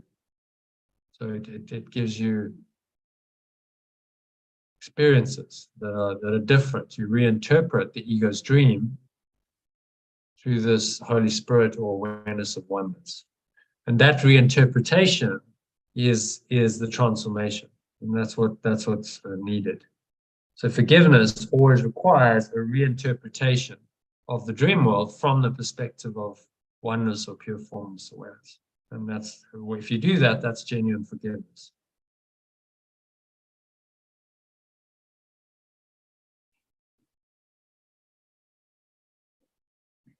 Yeah. Okay, makes sense? John, I don't see a problem. I'm sorry to say that. But that's a very personal sort of thing. I'm sure, people have lots and lots of problems. But that capacity to let go and to forgive seems to cancel all problems. It does, yeah, absolutely. So at the highest level of forgiveness, there is no problem. Yes. Forgiveness recognizes there is no problem, because there never was a problem. That's the highest level of realization. Then you're enlightened. In the interim, to get to that level, it requires you to face whatever problems you think you have, bring them to this truth. So you reinterpret them from the perspective of the Holy Spirit, saying, well, none of these are real. These problems aren't real. They're made up. Actually, the only thing that's true and real is still God, love, or oneness, pure forms of awareness. So there is really no problem. The problems are invented. So true forgiveness recognizes that what you think has happened hasn't really happened. So there's really nothing to forgive. But to get to that state of mind requires a lot of mind training. Because when we start off on a spiritual path, we think we have problems. And the ego, dwells in those problems, likes us to believe that we have those problems. Because they stop us from applying the radical forgiveness that will undo it. They stop us from going back home.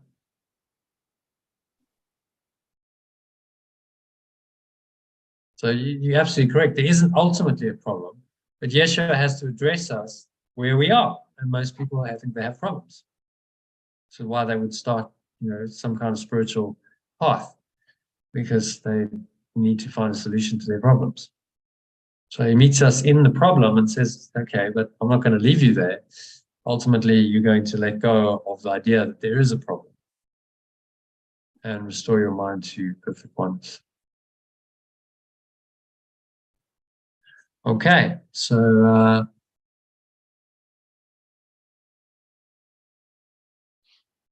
happy with that? Shall we move on to number 4? Seek and do not find. Do you want to summarize that briefly, Steve? Just what's the key point he's made here? A very short paragraph.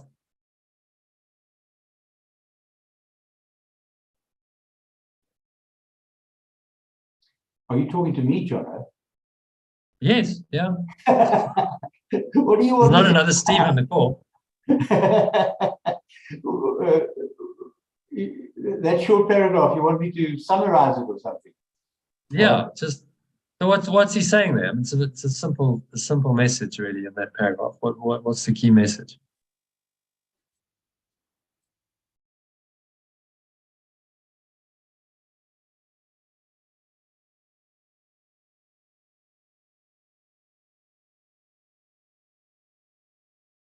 Yeah, you see, I get bogged down with the whole seeking thing. I'm not the brightest star in the sky, but I'm not sure that I'm seeking anything, John. I hope that doesn't upset anyone, but no, well, that may be absolutely the case. I'm not saying you are, but just a principle: seek but do not find. He's talking about the principle of the ego here. Yes. Whether that applies to you or not. Seek but do not find is the principle of the ego. And can you he's highlighting for us and saying, well, what could more surely guarantee that you won't find freedom ever if you're looking for it where it's not? You can't find it there. You channel all your efforts in looking outside of yourself where you'll never find the answer. It's guaranteed you'll never find the answer. So that's what he's saying. Could it not be that there is no answer? Oh, no, there is an answer. There's no doubt there's an answer. The answer lies in truth. There is an answer, but the ego tries to convince you that there isn't an answer. So it's distracting you from the truth, and that's its only objective. He's giving us the answer, saying the answer lies in your own mind, and it lies in pure formless awareness of perfect love, or God, and only that. There's nowhere else it lies. You won't find that answer outside of it. It's not like multiple options to find it. There's only one place you'll find it, and that's within your own mind. But where does the question come from, John? Well, that's the paradox, isn't it? So if the answer is there's only truth, then how could there even be an idea of separation? How could there even be a question of something else? And ultimately, the answer to that is that there is no separation, and so there is no question. I'll show you this. This might be useful. We'll just read a paragraph from the clarification of terms, because this is the question. Okay, so the logical mind, the ego mind, will say, well, okay, so you say there's only love and whatever, but then why do we have all this separation? Why are people seeking and not finding? Why are we questioning? Why is everyone asleep then? So if you want to read, there's Yeshua's answer to that. Very good question. He says it's the best question you can ask. You want to read that? Number 4. The ego will demand many answers that this course does not give. It does not recognize as questions the mere form of a question to which the answer is impossible. The ego may ask, how did the impossible occur? To what did the impossible happen? And may ask this in many forms, and yet there is no answer, only an experience. Seek only this, and do not let theology delay you. I think that's a very sane commentary. So he's telling you you won't find it in the intellect. You can ask that question, well, where did the ego come from? How did this impossible idea of separation arise? You can ask that in many forms. Yes. But there is no answer, because you're dealing in a paradox. It's an impossible idea. So there's no answer within the paradox and within the delusion. So don't seek an answer there. Don't seek an answer for the intellectual mind to that question, just an experience. Yes. Seek only this, do not let theology delay you. So you have an experience of at one-ment, you feel the oneness with your other people, nature.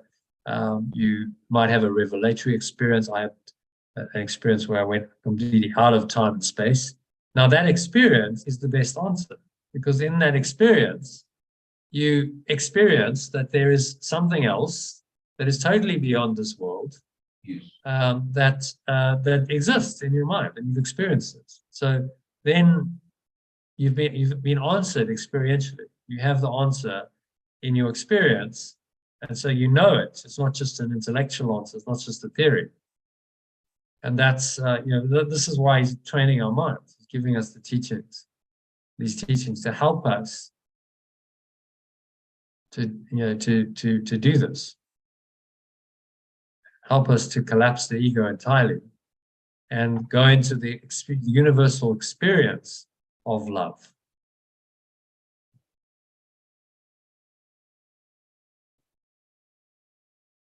Yeah, so does that make sense? That's why he's saying, well, why is there a question? Well, he's saying don't keep asking that question, because you won't get an answer on the level of the intellect.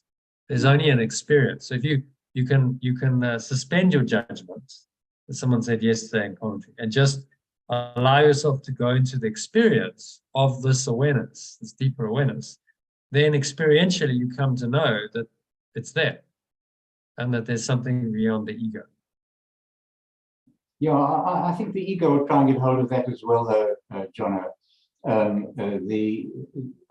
One starts thinking one knows, and then the ego sinks its teeth into that idea and that thought, and you almost have to start again.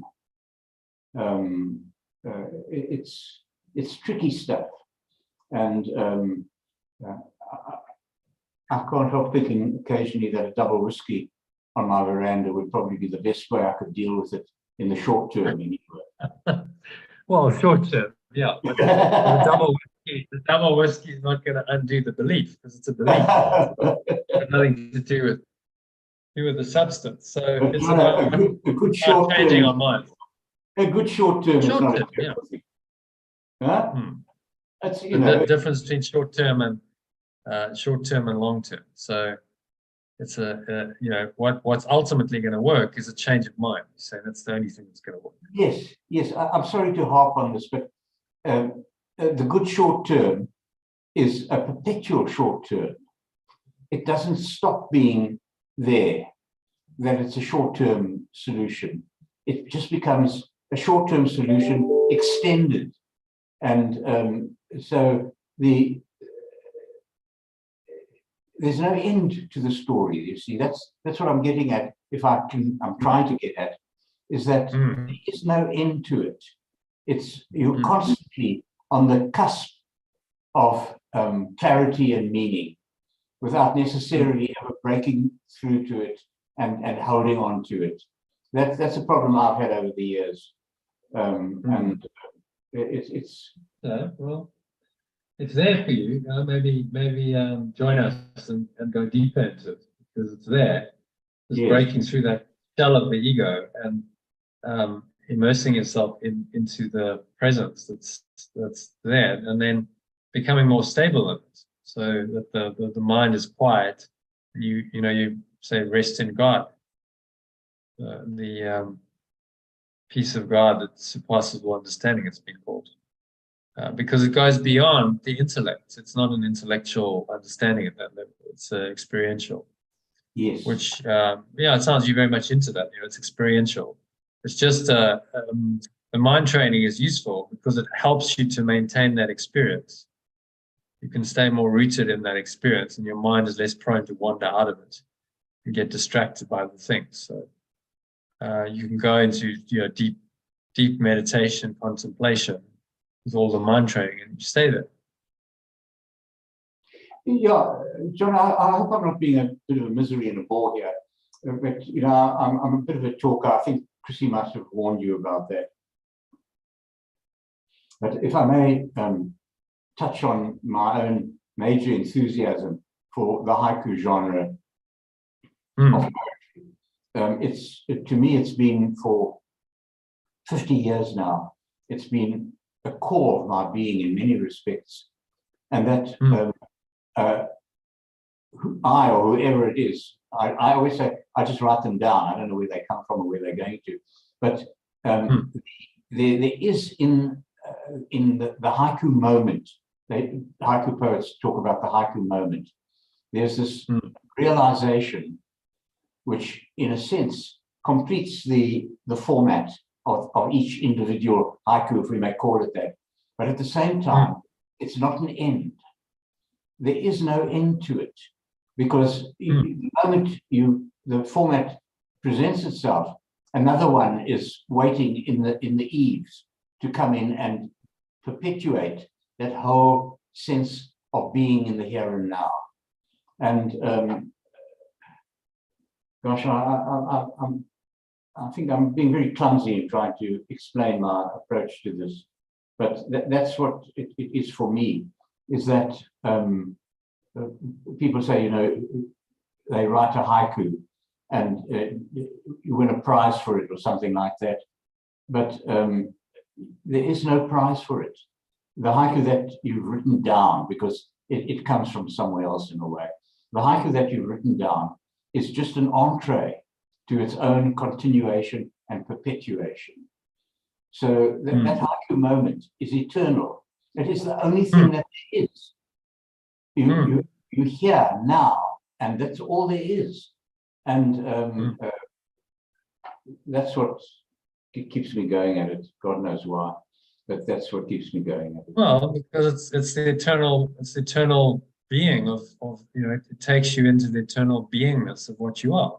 Yes. And haiku is another modality that takes you there, that connects you with that source. So you found that's a way in to that source or presence or beingness. So it's a spiritual practice, writing the poetry. As you say, it's not really coming from you; it just comes. So, and it's never ending. There's no end to the source; it will just keep coming, and self-regenerating. That's our task: is to find that eternal source, and not get sidetracked by the egos, because it's got an alternative to that, and it says no. Seek and do not find. Look outside of yourself for the answer, and temporarily maybe it gives us some satisfaction in the forms of this world, but it can't compare to the essence that we connect with when we do spiritual practices like haiku, meditation, or breathwork, because it's connecting us with the deepest part of our being that is eternal, that's ever present, that's fresh, that yeah, it never ends. It just keeps, it's the fountain of eternal youth. It's the philosopher's stone. It's the well. It's what I say, the idea of well-being, because it's this well that keeps on giving, the gift of life. Yes. Many analogies.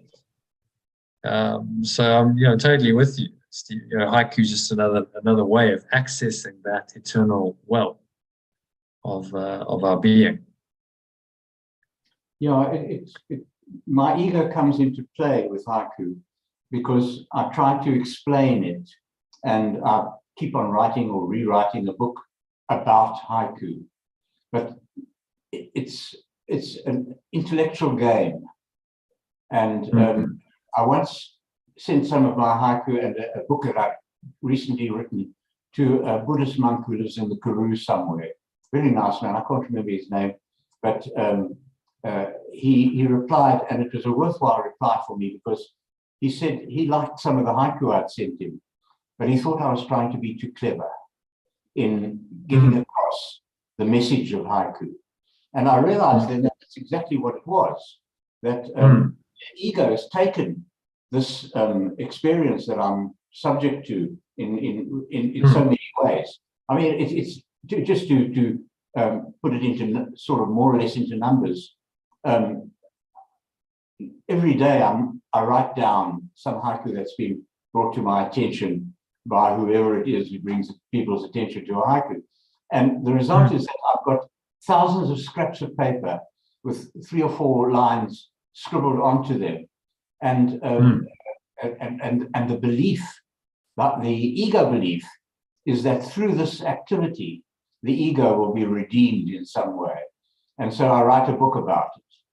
And I keep going back to the book and reading it and rereading it and then writing it and rewriting it, because it doesn't do justice to the haiku experience. The haiku experience stands alone and is beyond any intellectualized exercise. And I struggle with it. Well, why don't you just publish the poems themselves? I have done that. Yeah. But then again, the next thing you know, people are referring to you as the haiku poet. And it's not that, John. It's not that. It's I get it, yeah. It's giving you... It's your way of connecting with source, isn't it?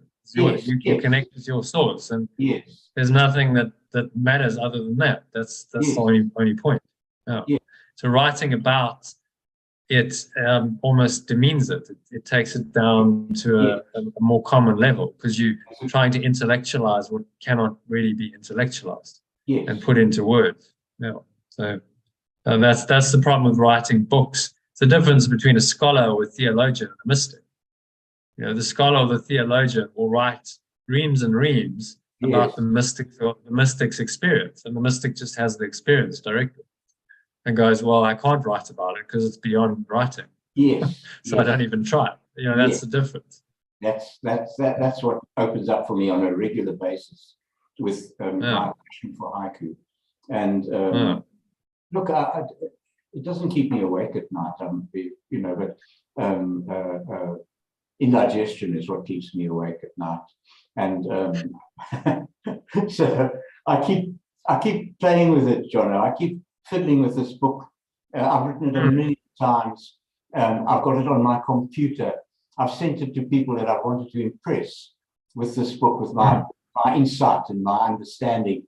And I've sent it under the pretense that I wish to share the magic of haiku with them. But the only way you can do that is for them to experience haiku itself. So, but I keep at it. God knows what I'm going to do with it. I'm hoping that Chrissy, when I die, will make an effort and pay someone to publish it. I mean, that's the dilemma. It's a mystic experience that it gives you can't really be captured in words. So then you've written words to try and do it justice, and it doesn't really do it justice. And then part of you is like, well, actually, why did I do that? Because actually, it just is what I guess the essence of haiku, the beauty of it is its brevity. It's so simple that it just allows the source to come through. without over intellectualizing it. That's the whole point. So now you almost, by writing a big, intellectual story about it, you deny the essence of what it is in the doing of that. So, it's the essence of ego, Jono. And my understanding of it, for what it's worth, is that at an early age, I was given to believe that one had to do something with one's life and be someone. And I looked around at my peers at school and on the sports fields and that sort of thing, and I wasn't anywhere near them. They found a way of getting into the headlines, and I couldn't find it. And my whole life, I've tried different ways of being someone, and I've never found it.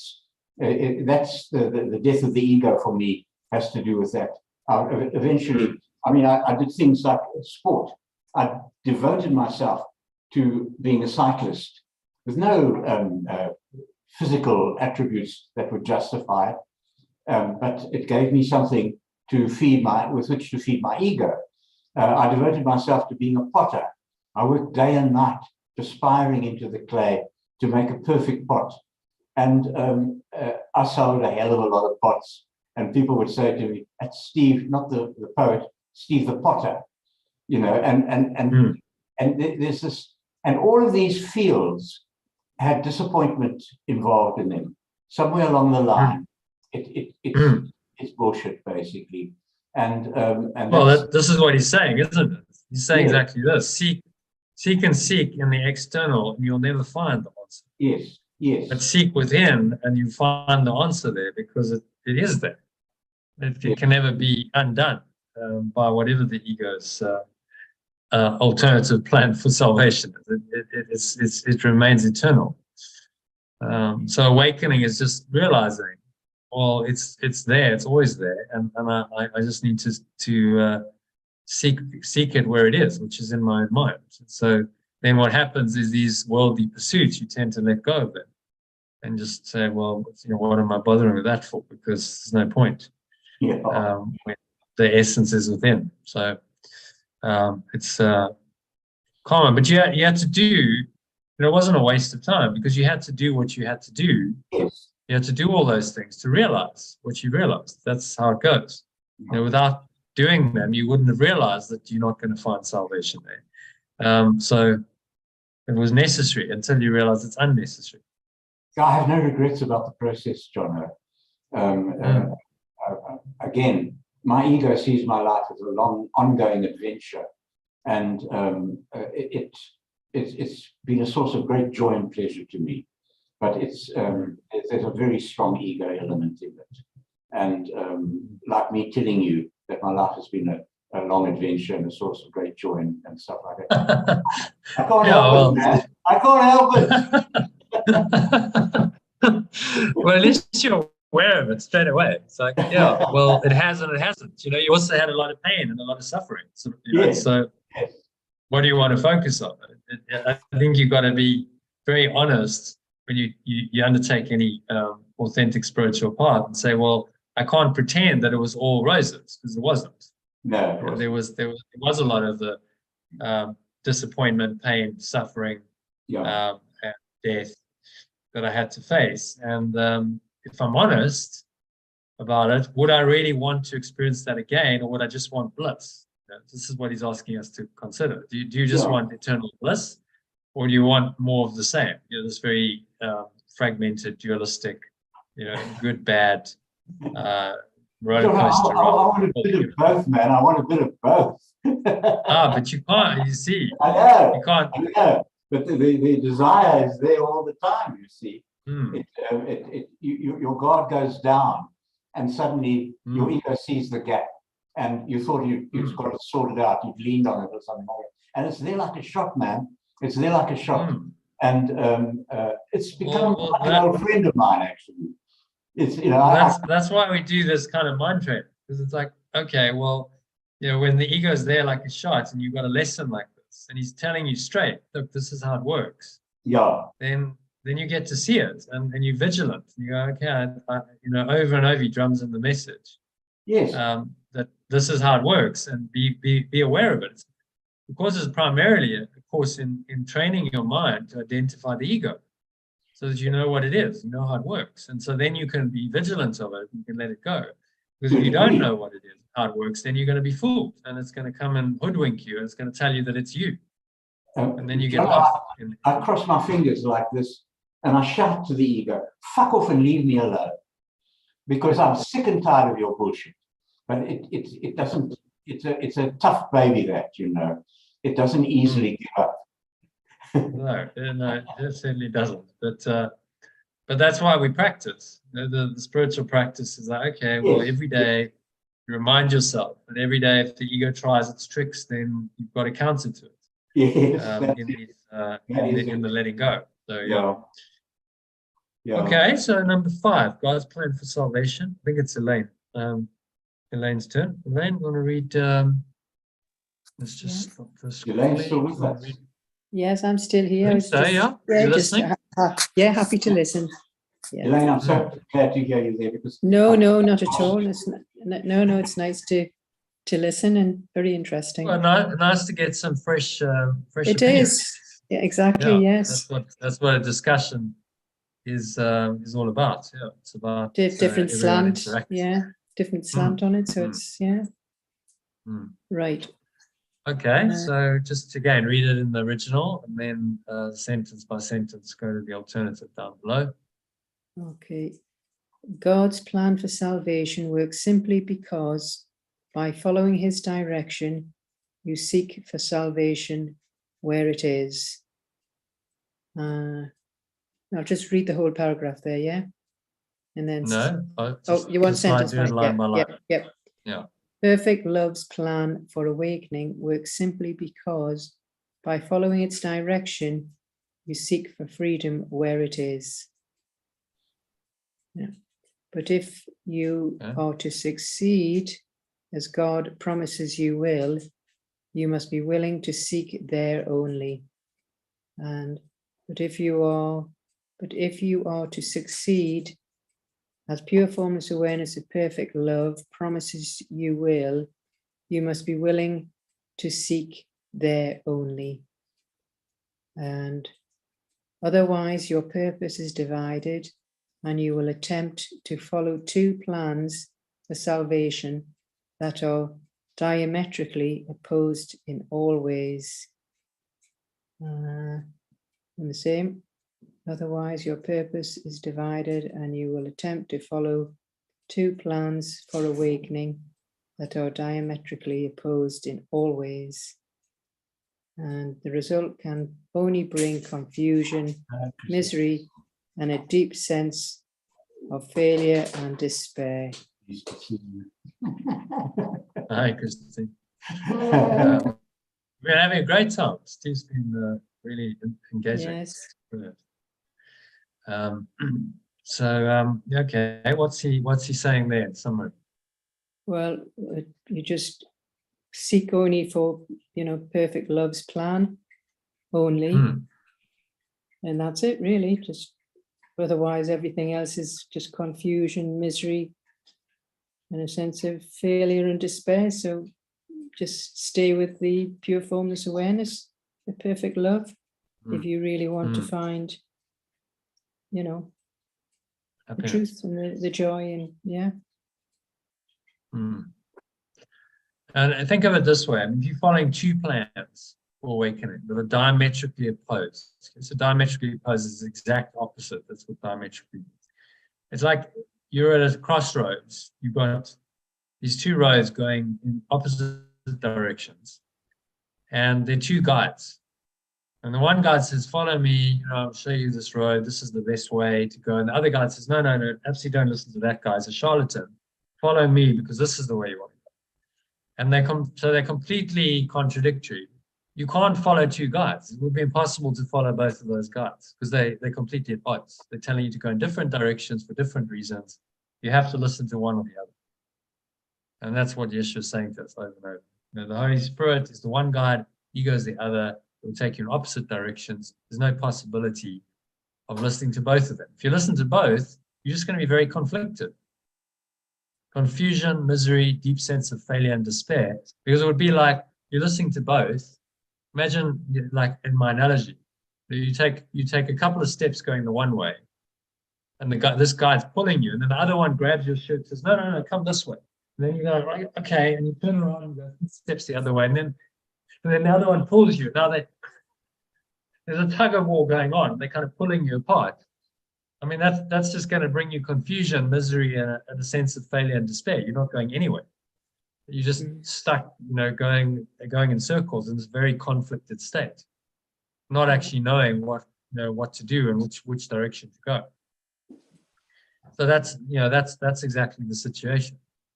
The ego and the Holy Spirit. We must choose one or the other, and then they will take us in a clear direction. The ego might seem to be a clear direction, but it'll take you down the road to nowhere. You'll end up at a dead end. But it will look promising. It might look promising to start with. So there's actually a road outside Cape Town. I don't know if you, Christine, if you've been to McGregor. Have you been up to McGregor? Yes, I have. There's a road that goes out of that village to nowhere. Yes, That's the road to nowhere, literally. Yes.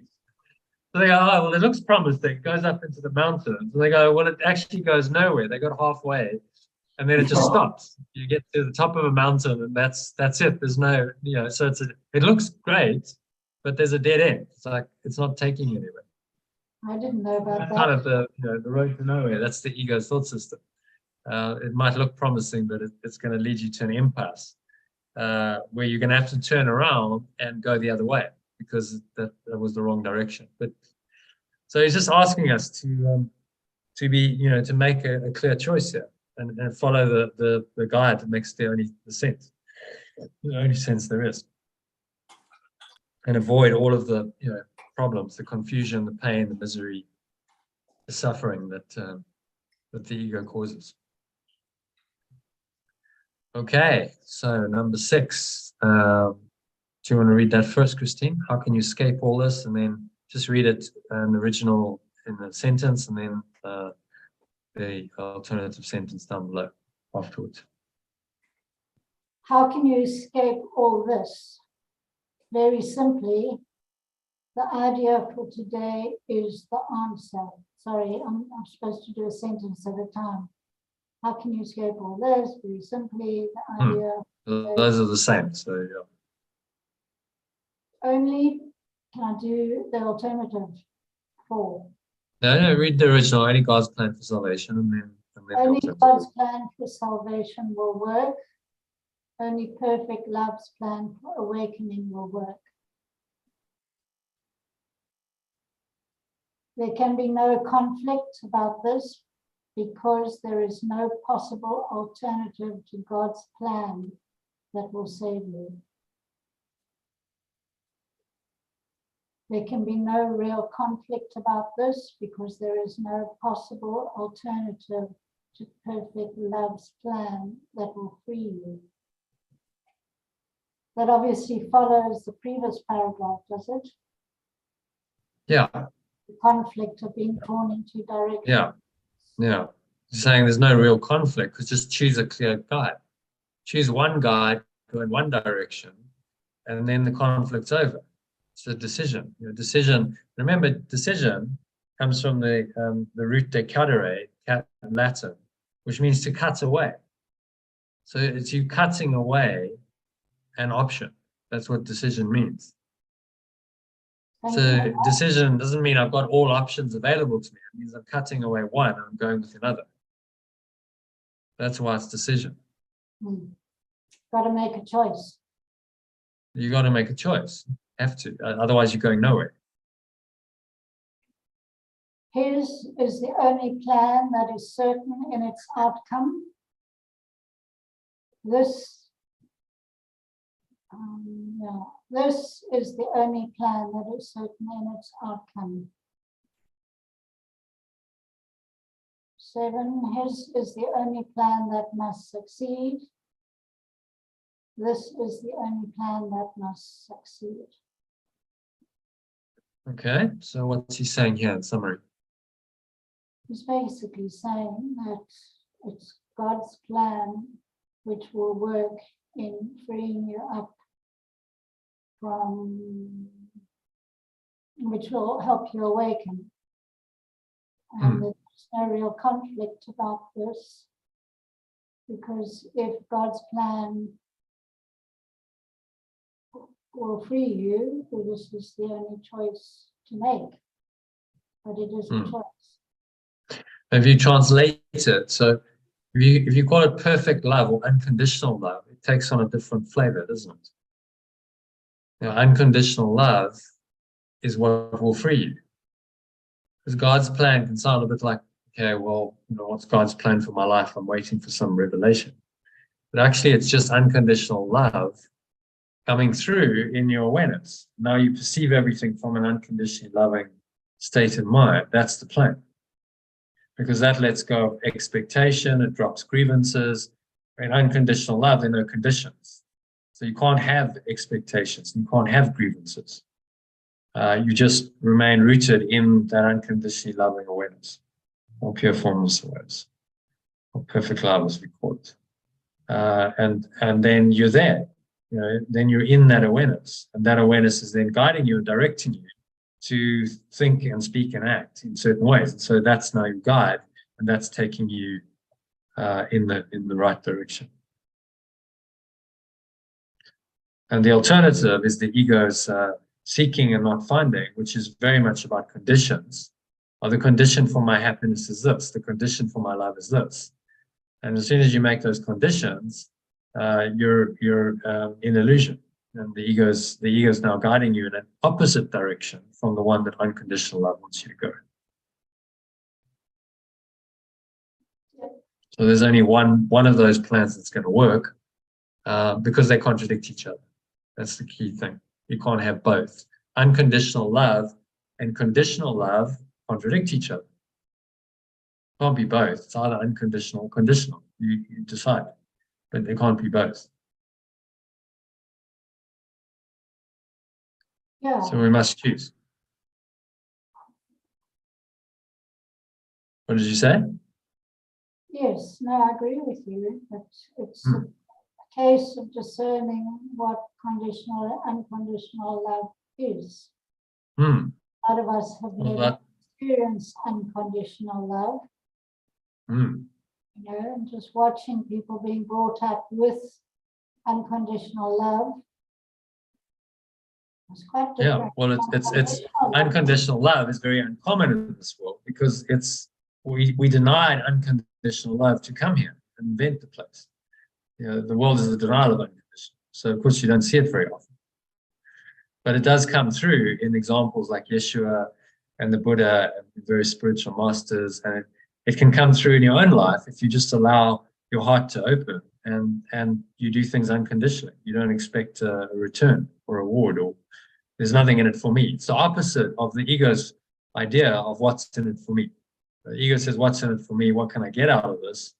And, you know, in this country, we see, you know, the deleterious effects of that. If the whole country runs on a what's in it for me mindset, then things don't work too well. Very much about separation, things fall apart. The reason why we have, you know, all this load shedding is because it's what's in it for me. That's the mindset that's dictated these outcomes. Not a service one, not actually, you know, I'm going to do what's good for the whole. I want if I'm in a position of power or something, and then, you know, I want to do what's right. I want to serve the whole, rather than serve my own narrow interests, my selfish interests. And so, you know, we see very clearly that the one works and the one doesn't. Very harmful, yes. Very harmful, yeah. You see, I mean, a society like ours, which is broken and dysfunctional, is broken and dysfunctional because of a thought system that's driven it. It's been adopted en masse by the majority of people in that society. And then you see its effects all over the place, and it doesn't work. It's dysfunctional, it's broken, because the thought system is false. And it's not about unconditional love. There's none of that. It's about what's in it for me. How much can I get rather than how much can I give? And that has to be turned around in order to fix the problem. You can't just put a Band-Aid on and say, you know, let's do a bailout package for this, or no, you have to change the mindset in order to fix the problem. And that requires a spiritual awakening to do it, which is why these problems are so entrenched, because people don't want to wake up. They prefer to play in the ego, even though it's evidently dysfunctional. They continue trying to make that system work. Instead of saying with Yeshua, Yeshua's saying, don't try and make it work. It doesn't work. Forget it. Give it all up. You know, let it all go, and just listen to the spirit. Okay, so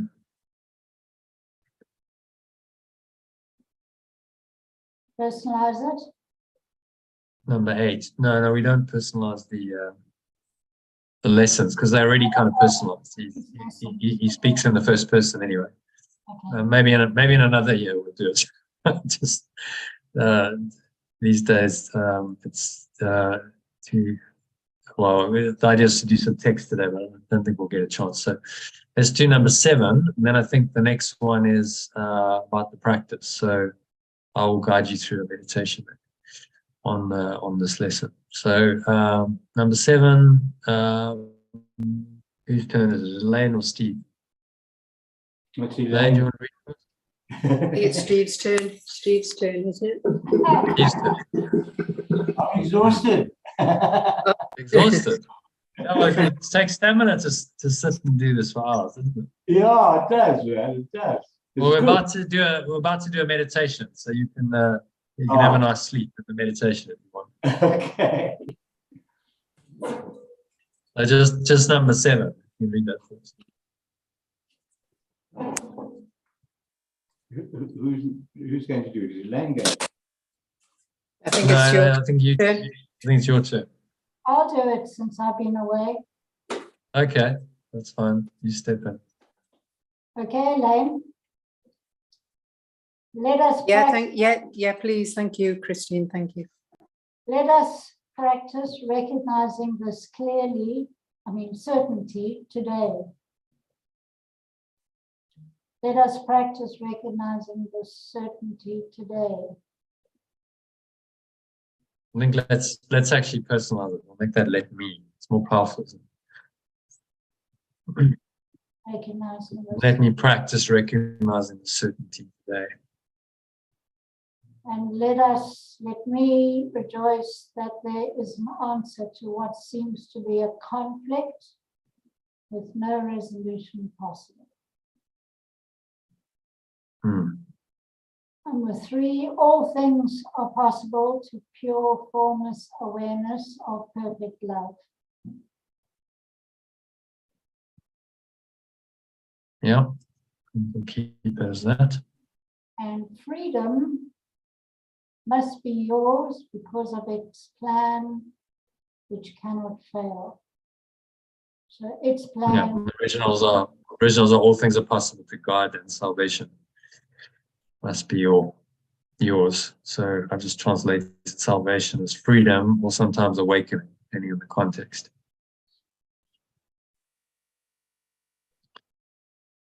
To be saved is to be free. Free your mind. As Morpheus said to Neo, free our minds of all of the attachments, the grievances, the fetters that bind our mind into pain and suffering, misery and death. So all things are possible. So that's a restatement of the first principle of miracles, which is there's no order of difficulty in miracles. All things are possible to pure formless awareness of perfect love. Because it's the foundational essence, the ground of being, it has none of the conditions and none of the limits that limit the ego. So because it's unlimited, all things are possible.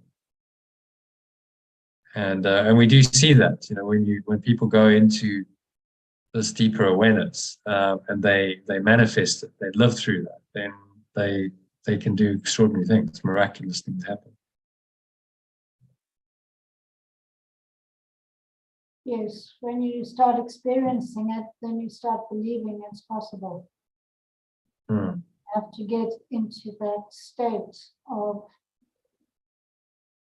perfect love, awareness of perfect love coming through you all the time, and never get rattled by anything. Just let it go. Oh. No So that's conflict. that's a journey, isn't it? Because you don't start there. You start with, actually, I do get triggered and I do get upset. And then as you start learning these teachings and start applying them, you go, okay, well, I'm actually better. I'm getting less upset, less and less upset by these things. I'm more able to stay in my power and my presence.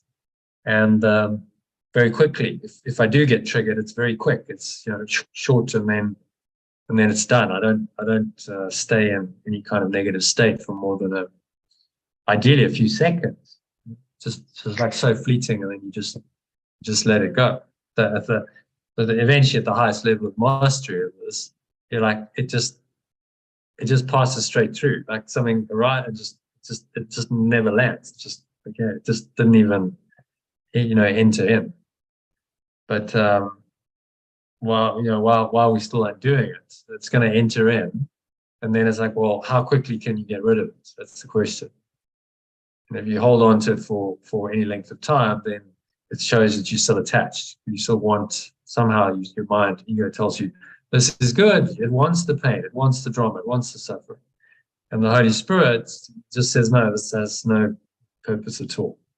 Just let it go and restore your mind to peace. So those are the two different voices and the two different guides. Yeah. Okay, so what's he saying in number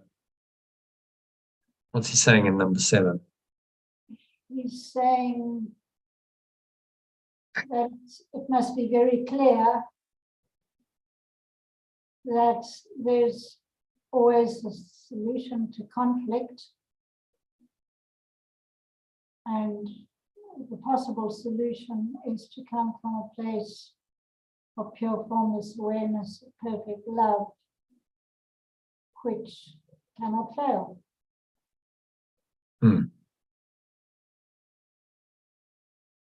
Yeah, well, explain.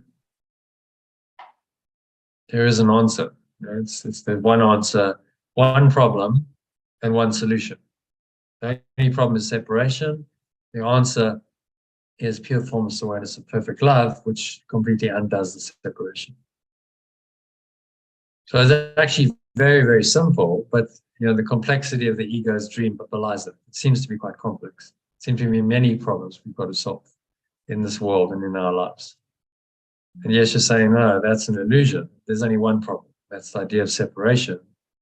And your belief in separation is your only problem. So what I love about it is there's such a simplicity and a clarity. He's clarifying the confusion. He's giving you a very clear, simple teaching. To apply it is the art of it. But that's not necessarily that simple, because you've got the ego coming in and trying to confuse you. But if you stick to it, and you stick to the simple truth, then ultimately will see you through, and you will escape the dream. And I don't know another path, maybe Advaita Vedanta, because it's also a clear non-dual path. But most spiritual paths are dualistic, so they don't have this very clear cut. Okay, it's this or it's that. Make your choice. It's kind of, well, there's oneness, but separation is kind of part of it. And oneness and separation coexist. I mean, in Taoism, they have the yin yang symbol. These are both, the light and the dark are both equally real. They're part of reality. This teaching is quite unique, and it says, no, that's not the case. The dark simply doesn't exist. There is no duality. The duality is a delusion. So once you recognize that, then you awaken to the truth and you're free. But our thought system has got so enslaved by that duality that we have to deconstruct the entire thought system to awaken to the truth beyond it. And that's the work. Every single thought, he says, this course requires the willingness to question every single value that you hold. Every single one. So that's quite comprehensive and thorough, and for a lot of people, very radical. What do you mean I have to question every value? There's no value I hold that I can just go, oh, that's okay. No. Every single value that you hold, you must question Because if they're all part of the thought system of separation, they all form a part of that illusion that binds your mind. So you must question them and to undo them. So it's not an easy path, but it's a very clear path. It's very clear, it's very direct, straightforward, it's not complex. He's not trying to fudge it, he's not being ambiguous and equivocating, which I found with other paths. It's been very clear, okay, just follow that clarity, apply it. Which then becomes the practice. Okay, well, how do I apply this in practice? But he gives us these mind training exercises to help us. Okay, so speaking of which, shall we jump into a meditation then? Any questions on this lesson? Sorry to interrupt. I'll have to nip down and take this dog sitting. So is there another class later, or tomorrow when's the next sitting? I'm actually going to some friends, so Oh, okay. I'll be there tonight. Let me speak to them. We're gonna have some dinner. They do sort of into the course, so I'll ask them if they want to have an hour or two. If so, then I'll connect. Okay. So just watch the group. I'll message. Will do. I'll put a message in the group. Yeah, because we haven't done any of the text, so maybe it'd be nice to do an hour or two. But yeah, but it's their house, so I have to respect that. Of course, yeah. Won't do it. So maybe sort of about 7 o'clock, something like that. It would be, we're gonna have dinner. If it's if you're doing it, yeah, that's 7 great. p.m. your time, yeah, if it's gonna happen. But just just tune into the Will do. Anyway, nice to meet the new guest. Okay, Len. Yeah, take care. Bye. Yeah, well, hopefully Steve's going to join us. Oh, You're going to join us, Steve. Well, why not? We're trying to persuade him. Join us for 3 weeks and see how it goes. Definitely. I do bash Tono, but I mean, it takes stamina. That's the thing, and I'm not very good at stamina. I need to. But you can learn. And also getting a comfy chair. You must speak to Sally Peace. Sally is probably my most diligent student for a time, anyway. And she started off and she could do like an hour and a half, and then she'd be like, right, I've got to go. And then as she got into it, she could sit for 3-4 hours because it's engaging. The secret is to get somewhere comfy. I've got a nice comfy sofa, and I notice Sally always sits on a nice comfy sofa. Yeah, sit on a comfy chair or sofa. The only thing is you might nod off. The only thing is you can nod off now and again. That's the only thing. Yeah. Well, that's okay. It's all going in. See, if you're in it, it's like a transformational energy that happens in the Zoom room. And if you're in it, it works. It's miracles. Even if you're sort of half asleep, because you're absorbing it subconsciously. And obviously, if you're engaging, I'm going to ask you to interact and stuff. So you can't just not do anything. I'm going to say, okay, that's it. That's the best way. Unless you say I can't do it. As some people say I can't speak now, in which case I respect that. But the whole idea is to engage, so that you actually that's the best bit. You start learning this like on a deeper level. I mean, Steve, you already kind of get it. You're kind of there, but there's definitely what we're trying to do is clean all ego out, right? So every little fragment of it out. That's the objective, which takes some doing. Every little bit of pride and arrogance, and every little bit of trauma, hatred and anger, fear and attack thoughts, all of this has got to go. So it's a rigorous, disciplined, detailed mind training program to do that. Okay. Anyway, let's do a meditation, shall we? On this lesson. So if you just yeah. All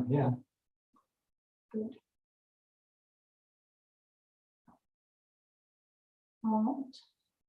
I'll take us off so he's not looking at us. You want to mute yourselves? Okay, so let's begin. So just making yourselves comfortable. Sitting Sitting with your feet shoulder width apart, back straight, cup your hands on your lap, close your eyes, and start off with a nice deep breath in through the nose. So you're breathing in, notice how the stomach rises and the chest rises, and the subtle flow of air in through the nostrils. Just pausing at the top of the inhale, clench the sphincter muscle to lock the energy in. Draw the energy up your spine, into your heart center, drawing it up into the crown of your head. Just pausing at the top of the inhale.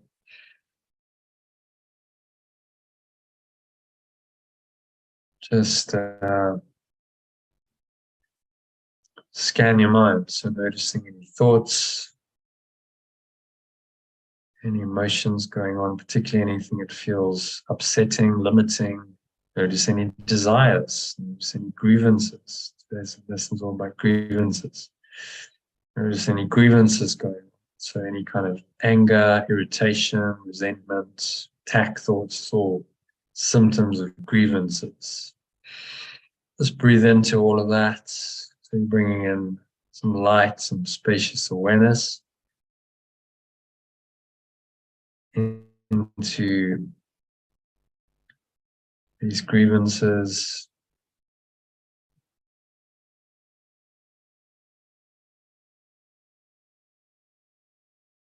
And so think about today's idea, this context. Perfect love's plan for my awakening will work. And other plans will not. That's what this is saying. There are two parts, each making equal contribution to the whole. So only perfect love's plan for my awakening will work, means that other plans will not work. So do not allow yourself to become depressed or angry at the second part, because it's inherent in the first. And in the first is your full release from all your own insane attempts and mad proposals to free yourself. So right now, just release yourself. Just drop into this deeper awareness, your true awareness or pure formless awareness. Exhale, have a sense of releasing into the nothingness they really are.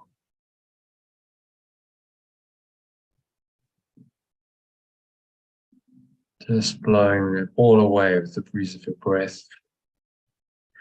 Going, gone. Pull the lower stomach into the spine. Expel the last remaining air out.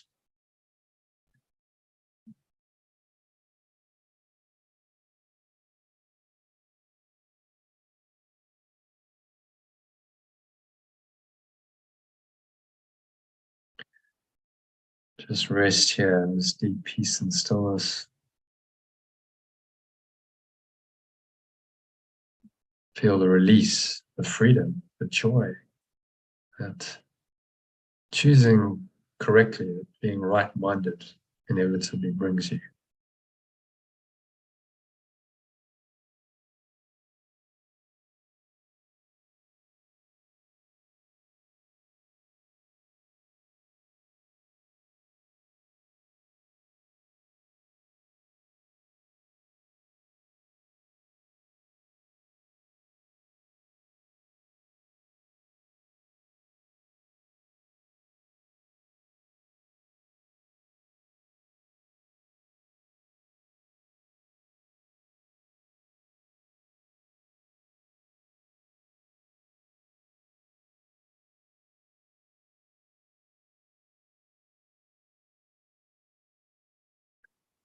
So nowhere else to go, nothing else to do.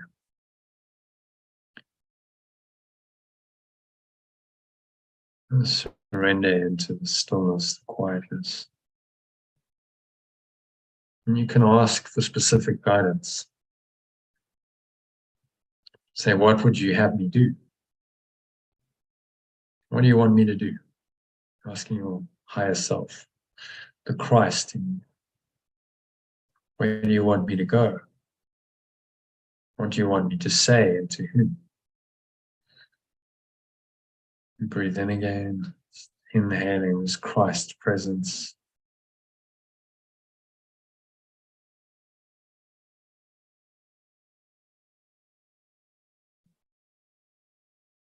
Breathing it into every pore, every cell, every muscle of your body, every part of your mind, every fiber of your being is in the light of truth. Give pure formless awareness of perfect love full charge of the rest of the practice period. Let it tell you what needs to be done by you. It's planned for your awakening.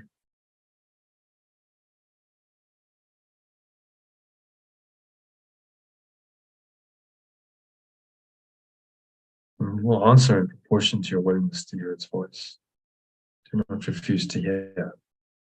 The very fact that you're doing the exercise proves that you have some willingness to listen. This is enough to establish your right to perfect love's answer.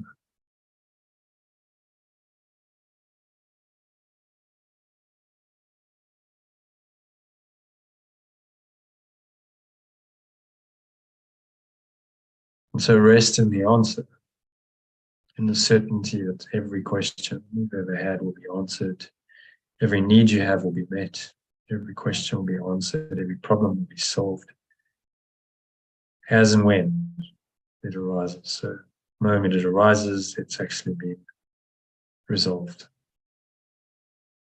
And you just recognize that.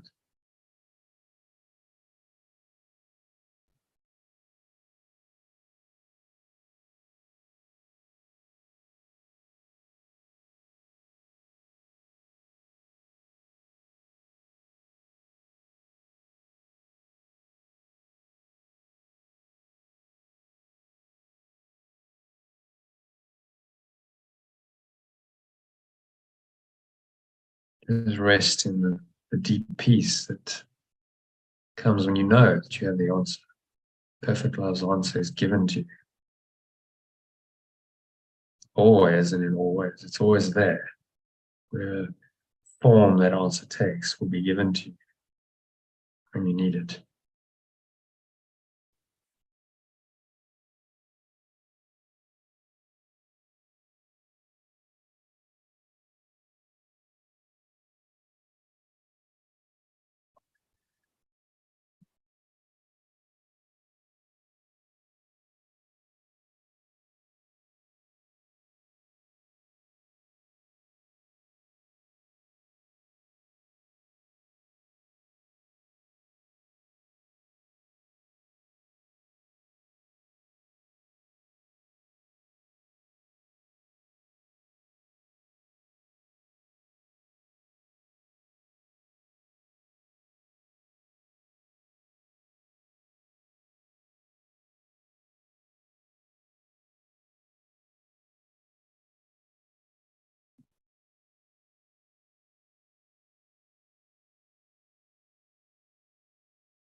So nowhere else to go, nothing else to do.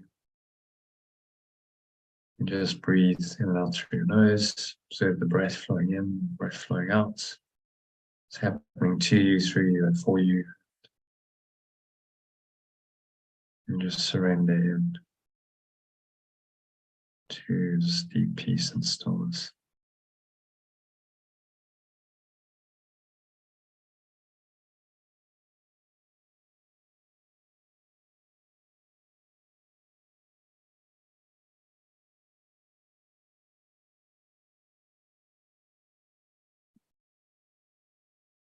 The answer to the question is within you.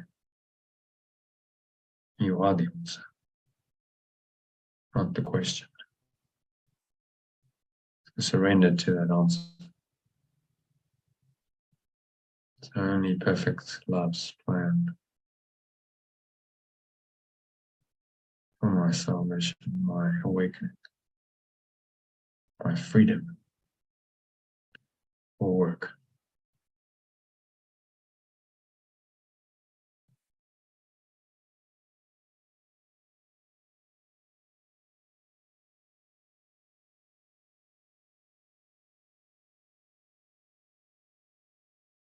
And just rest in this deep, blissful state. Awareness, pure formless awareness of perfect love form. Couple of minutes of deep silence.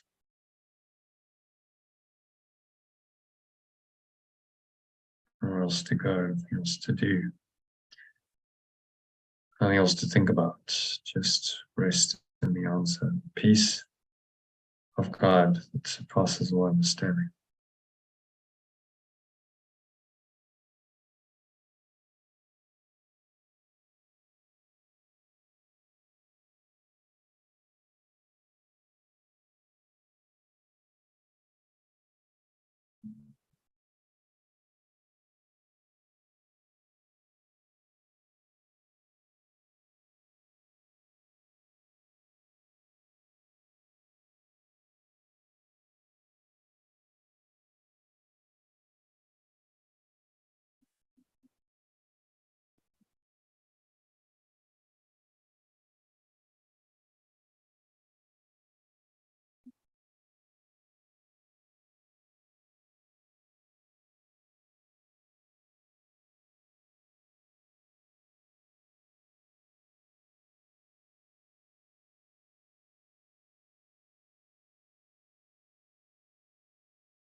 If any thoughts arise that seem to disturb your peace, tranquility, just observe those and remind yourself that only love's plan, perfect love's plan for my awakening will work. So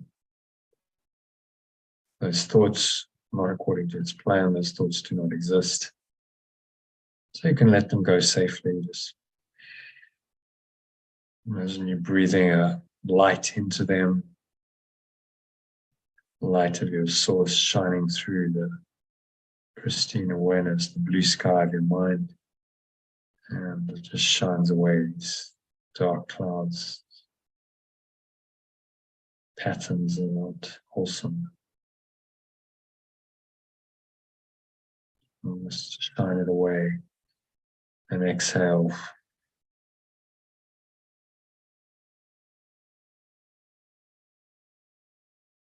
Blow it all away with the breeze of your breath. So nothingness, it really is, it's going, gone. Pull the lower stomach into the spine. Expel the last remaining air out.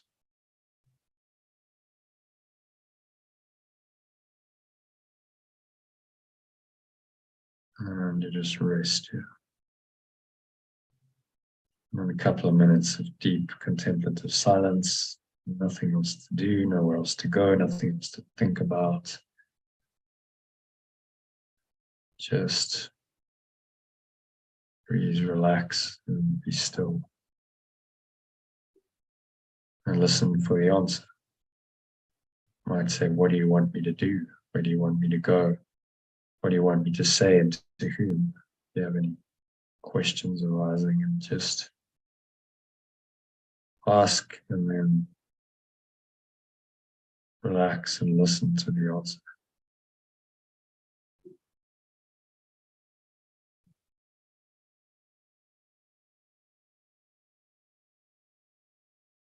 Surrender to that answer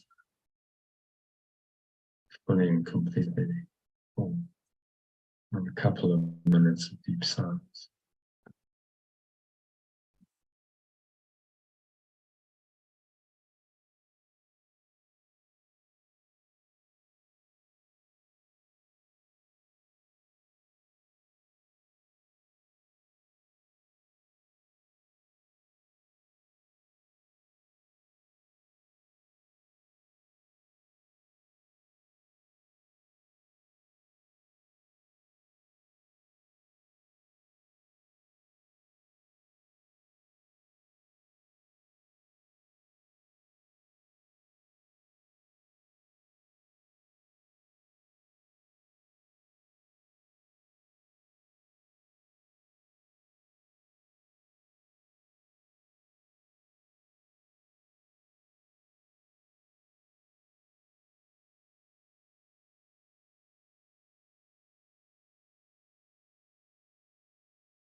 So just gently coming back, this very deep connected state, bring your awareness back into the body and the breath and the senses and the world. And on the count of 3, you're going to open your eyes. So 1, just breathing in. Noticing how the stomach rises and the chest rises, subtle flow of air in through the nostrils. Pausing at the top of the inhale, you smile. And scan your mind. Noticing any thoughts and emotions going on and related body sensations. Particularly anything that feels negative or limiting, contracted, constricting in any way. Just exhale, blow it all out. The breeze of your breath, let it all go. Black cloud, a black smoke. The nothingness that it really is. It's going, gone. Follow the stomach into the spine, expel the last remaining air out.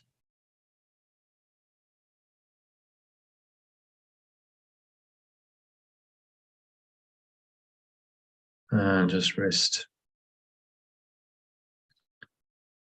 A few moments in this deep peace and stillness. Notice the weight of your body. Pressing down into the chair, your feet touching the ground, noticing what you're feeling. Your hands and touching, maybe there's a subtle taste in your mouth, smell in your nose, you breathe in. Notice that. Notice what you're hearing in the surrounding environment. Noticing all these things from this very still, calm and surrendered state of mind. Without judgment, without attachment, without expectations. Can be no suffering. This was the insight of the Buddha, which got immortalized in the Four Noble Truths of Buddhism. Expectation or craving creates suffering, and there's a way out of suffering. Drop your expectations. Drop your desires, and there's no suffering. So you just perceive everything without desire. Everything arises and it passes away. There's no attempt to attach to any of it, to hold on to it.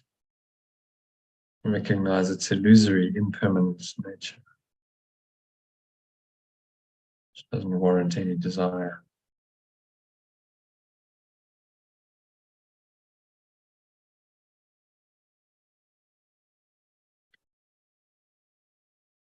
And so you're going to stay rooted in this deeper awareness, desireless state. This is the only way that's going to work. God's plan, perfect love's plan is stay rooted in this unconditional love, in this pure formless awareness, and you perceive everything from that point of view.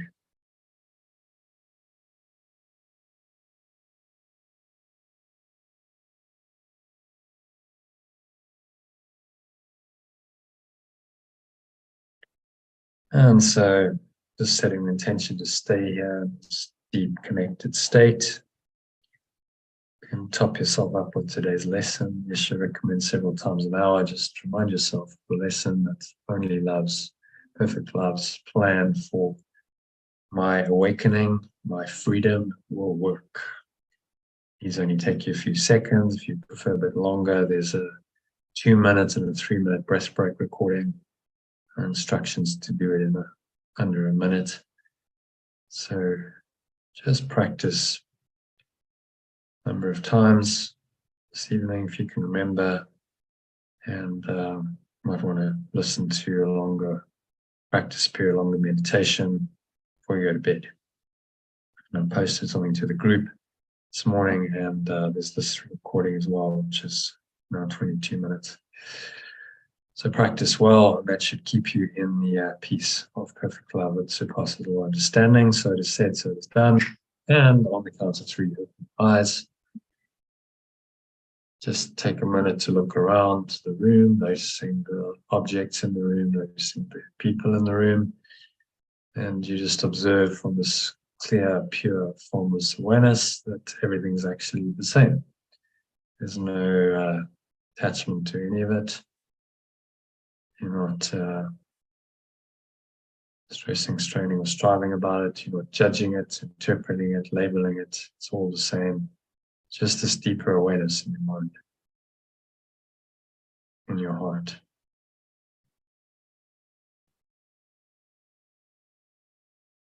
And you just rest in that awareness. Stay in that awareness for the rest of the evening. Don't let anything disturb it. Use the lesson to correct any disturbances, to keep you in the peace of God that surpasses all understanding, which is what I wish for you. So that brings us to the end of the meditation and of tonight's session. So I'll see you this afternoon session. Thank you, Christine and Steve, for joining. Thanks for your contribution, Steve. That was great. Hope you join us more often. You're welcome to join a free trial, but I'll see you tomorrow. We can chat about it. I'll be at Christine's place. So we'll have a chat, and yeah, see you sometime tomorrow. Sorry if my conversation on the WhatsApp interrupted you. No? I left the WhatsApp open on the computer. Right, okay. No, it didn't. You were muted, so no. No, he was unmuted while I was away.